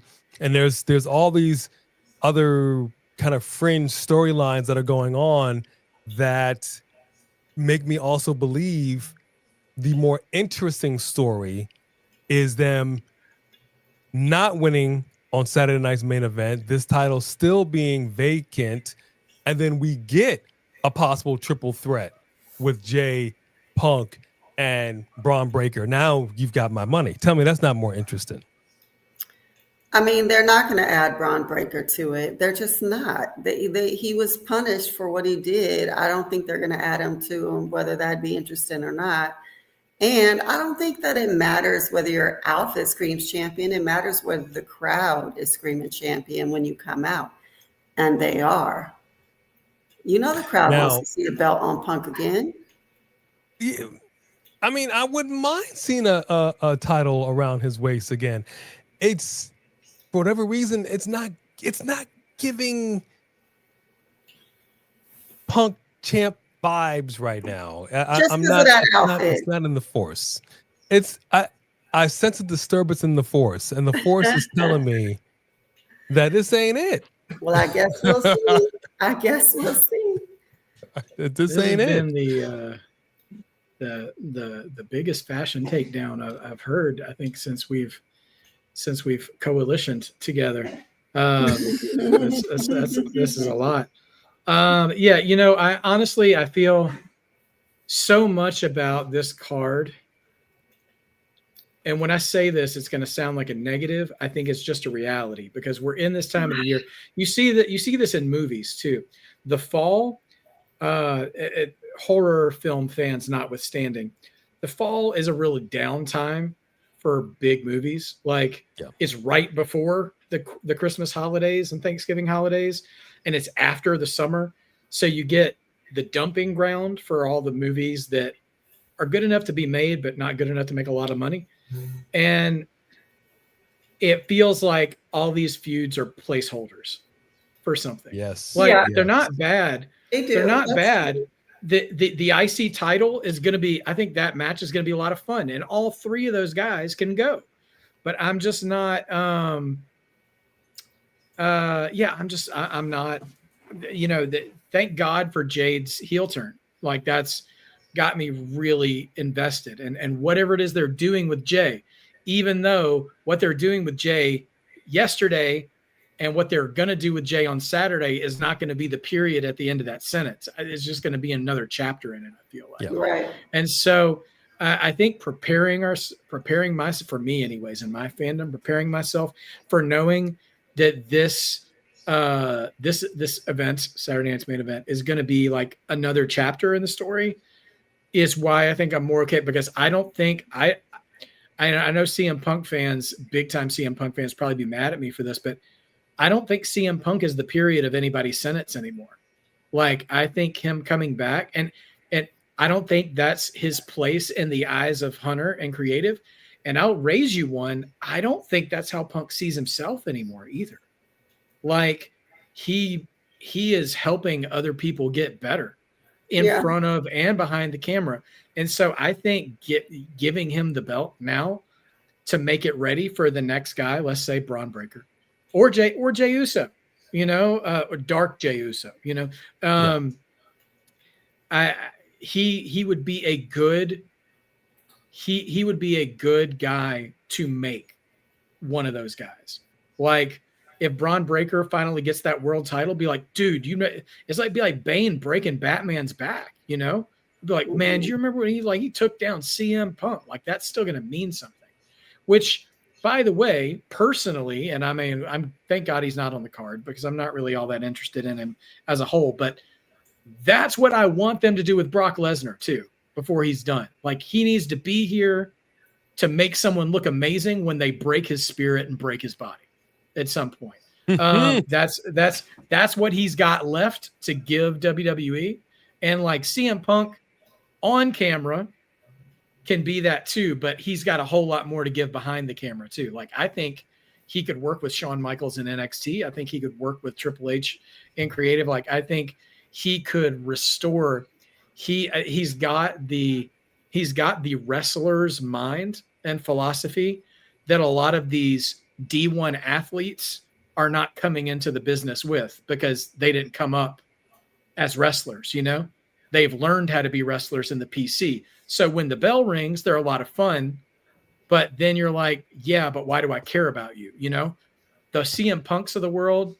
And maybe I'm offering Kevin Owens a job that he didn't even ask for, but I think Kevin Owens would probably be really good at that too. Like to be those guys, be like, okay, now this is the stuff you do that makes them care about you. You already know how to do moves, but like, and guys like that, because I think in the coming years and months, we're going to see a little more of that, since they're getting less and less wrestlers and more athletes, like people who maybe can do things impressive, but they better learn how to be a pro wrestler, because it's not just being a good athlete. And so Punk has so much to give in that, and how to be a pro wrestler. Natty, which maybe she'll get to be Natty on camera one of these days, but she absolutely behind the camera can be that too. So all that to say, I think him having a run with the title during a quote unquote downtime in the year wouldn't be a bad move. And also at the end of the day, we're here because Seth got hurt. So like whatever they're doing is kind of a pivot in the first place, or a fast forward even to where they're trying to get. So I don't know. Dro seems very convinced that Brock is going to influence the end of the match, and I could not disagree more. I don't think we're going to see Brock until Survivor Series probably, which is fine by me. Nevertheless, I don't know. I'm very, at the end of the day, I'm not going to be hurt if Jay wins. I'm not going to be hurt if it's no contest, as long as whatever happens at the end of that show, because this should main event, whatever happens at the end of this match has me like, okay, I'm here for whatever happens next. Right. Exactly. And that's the job. That is the goal, at least for me as a viewer, to see. So to lock it in, go from there. Yeah. What is everybody's predictions on this one again? All right. So on this one, what I have down is AJ has no contest. B and I both have CM Punk. Okay. So here's what's going to happen for everybody watching. If there is one more match, say it's announced on SmackDown, we'll do a mad rush, maybe in our little group chat, just to give predictions for that last match, if there is a last one that is announced. If not, either keeps his belt, keeps his cup, or loses it, because you're going to have a no contest in the main event. Otherwise, we have all made all the same choices for every match except for Punk and Jay, and me and B have identical predictions. So we'll be co-cup champions if Punk wins. If Jay wins, tie will go to AJ, because it'll be a 3-way tie, and if it's a no contest, A will win outright. So those are our scenarios for I came here to Saturday dominate night's and collect. We'll see. All right. Well, for you guys who've been rocking with me since the beginning of NXT, thank you so much for your patience. I hope this hasn't felt like a Dodger game going into all hours of the night. I did not think about streaming tonight when I stayed up last night to watch that game. And then when I got up this morning for work, I'm like, that was not a good decision. Who won? The Dodgers won 8-10 innings. They played 2 full regulation baseball games back to back. Oh my God. Crazy. Yeah. It was the longest in World Series history, if I'm right on that. Yeah. And And they've played, and they're playing again right now. Game 4 is happening right as we speak. So those dudes have got to be exhausted. Nevertheless, speaking of exhausted, thank you all so much for joining us tonight. A&B Convos, you guys will be live for SmackDown. Is that right? Yes. Okay. Join for SmackDown. Ooh, Dodgers. The game is over, actually. Oh, dang. That was quick. Yeah, that was interesting. Dodgers dropped this one. They were losing when I last saw. Yeah, but they lost 6-2. All right, games. Oh, they're tired. Yeah, it was an exhausting couple of days. Nevertheless, I'm a question mark for Saturday. Depends on what time the Mark by Wrestling household goes to their weekly football game. But if we're back in time, I'll go live along with you guys, and we can absolutely keep track of these predictions as they're happening. And then next week is another full week of great action across multiple channels. Anything else you guys want to plug, A&B, before we wrap it up? Yeah, man, I tell you, we are going to be live for Friday Night SmackDown. Like you had said, we're going to be live for Saturday night's main event. You might as well, if you want, you could just go ahead and give me the trophy now. We can just make it easy on everybody. You know, it's fine. I'll give you guys a fighting chance. Don't worry about it. But yeah, that's where at least you're not like, as long as you say please. And B's got oh, go ahead. I was just say put on my Nicholson voice. You gotta ask me next. I love it. And B's got her own stuff going on. Go ahead, talk to the people. Oh yeah, More Than Borderline. If you want to follow what's going on with me in this separate place and why I'm over here, you could check out my channel, More Than Borderline. And I try to post a couple times a week, sometimes every day, depends. I didn't do much of anything today. It was just working all day, but you know, that's my channel. And I'm always here at Mark by Wrestling every Tuesday for NXT. Since it is Halloween week, I'm actually trying before the end of the week to get another 2K play in before the weekend, since it's Halloween week, and do a tournament on the Fiend title. So that's been, yeah, we're going to get all the wacky, creepy looking characters in 2K, put them in a tournament and see who comes out on top. But nevertheless, be on the lookout for that if you're subscribed to the channel, and my alerts go live when I start playing. And we just chat about what's going on in wrestling while we play the game. And yeah, I'll see you guys soon. But until next time, as we always say here, thank you guys. Thank you, A&B, for being here and for participating. And long live the coalition. And then don't forget, guys, to always be a mark, because being a mark just means believing. Believing makes wrestling better. Or else, you know, why are we watching? Like, what are we doing? All right. So anyways, love you guys. Have a great night. Thanks for being an awesome community. We will see you guys this weekend. Take care of yourselves. Be good to yourself. And eat well.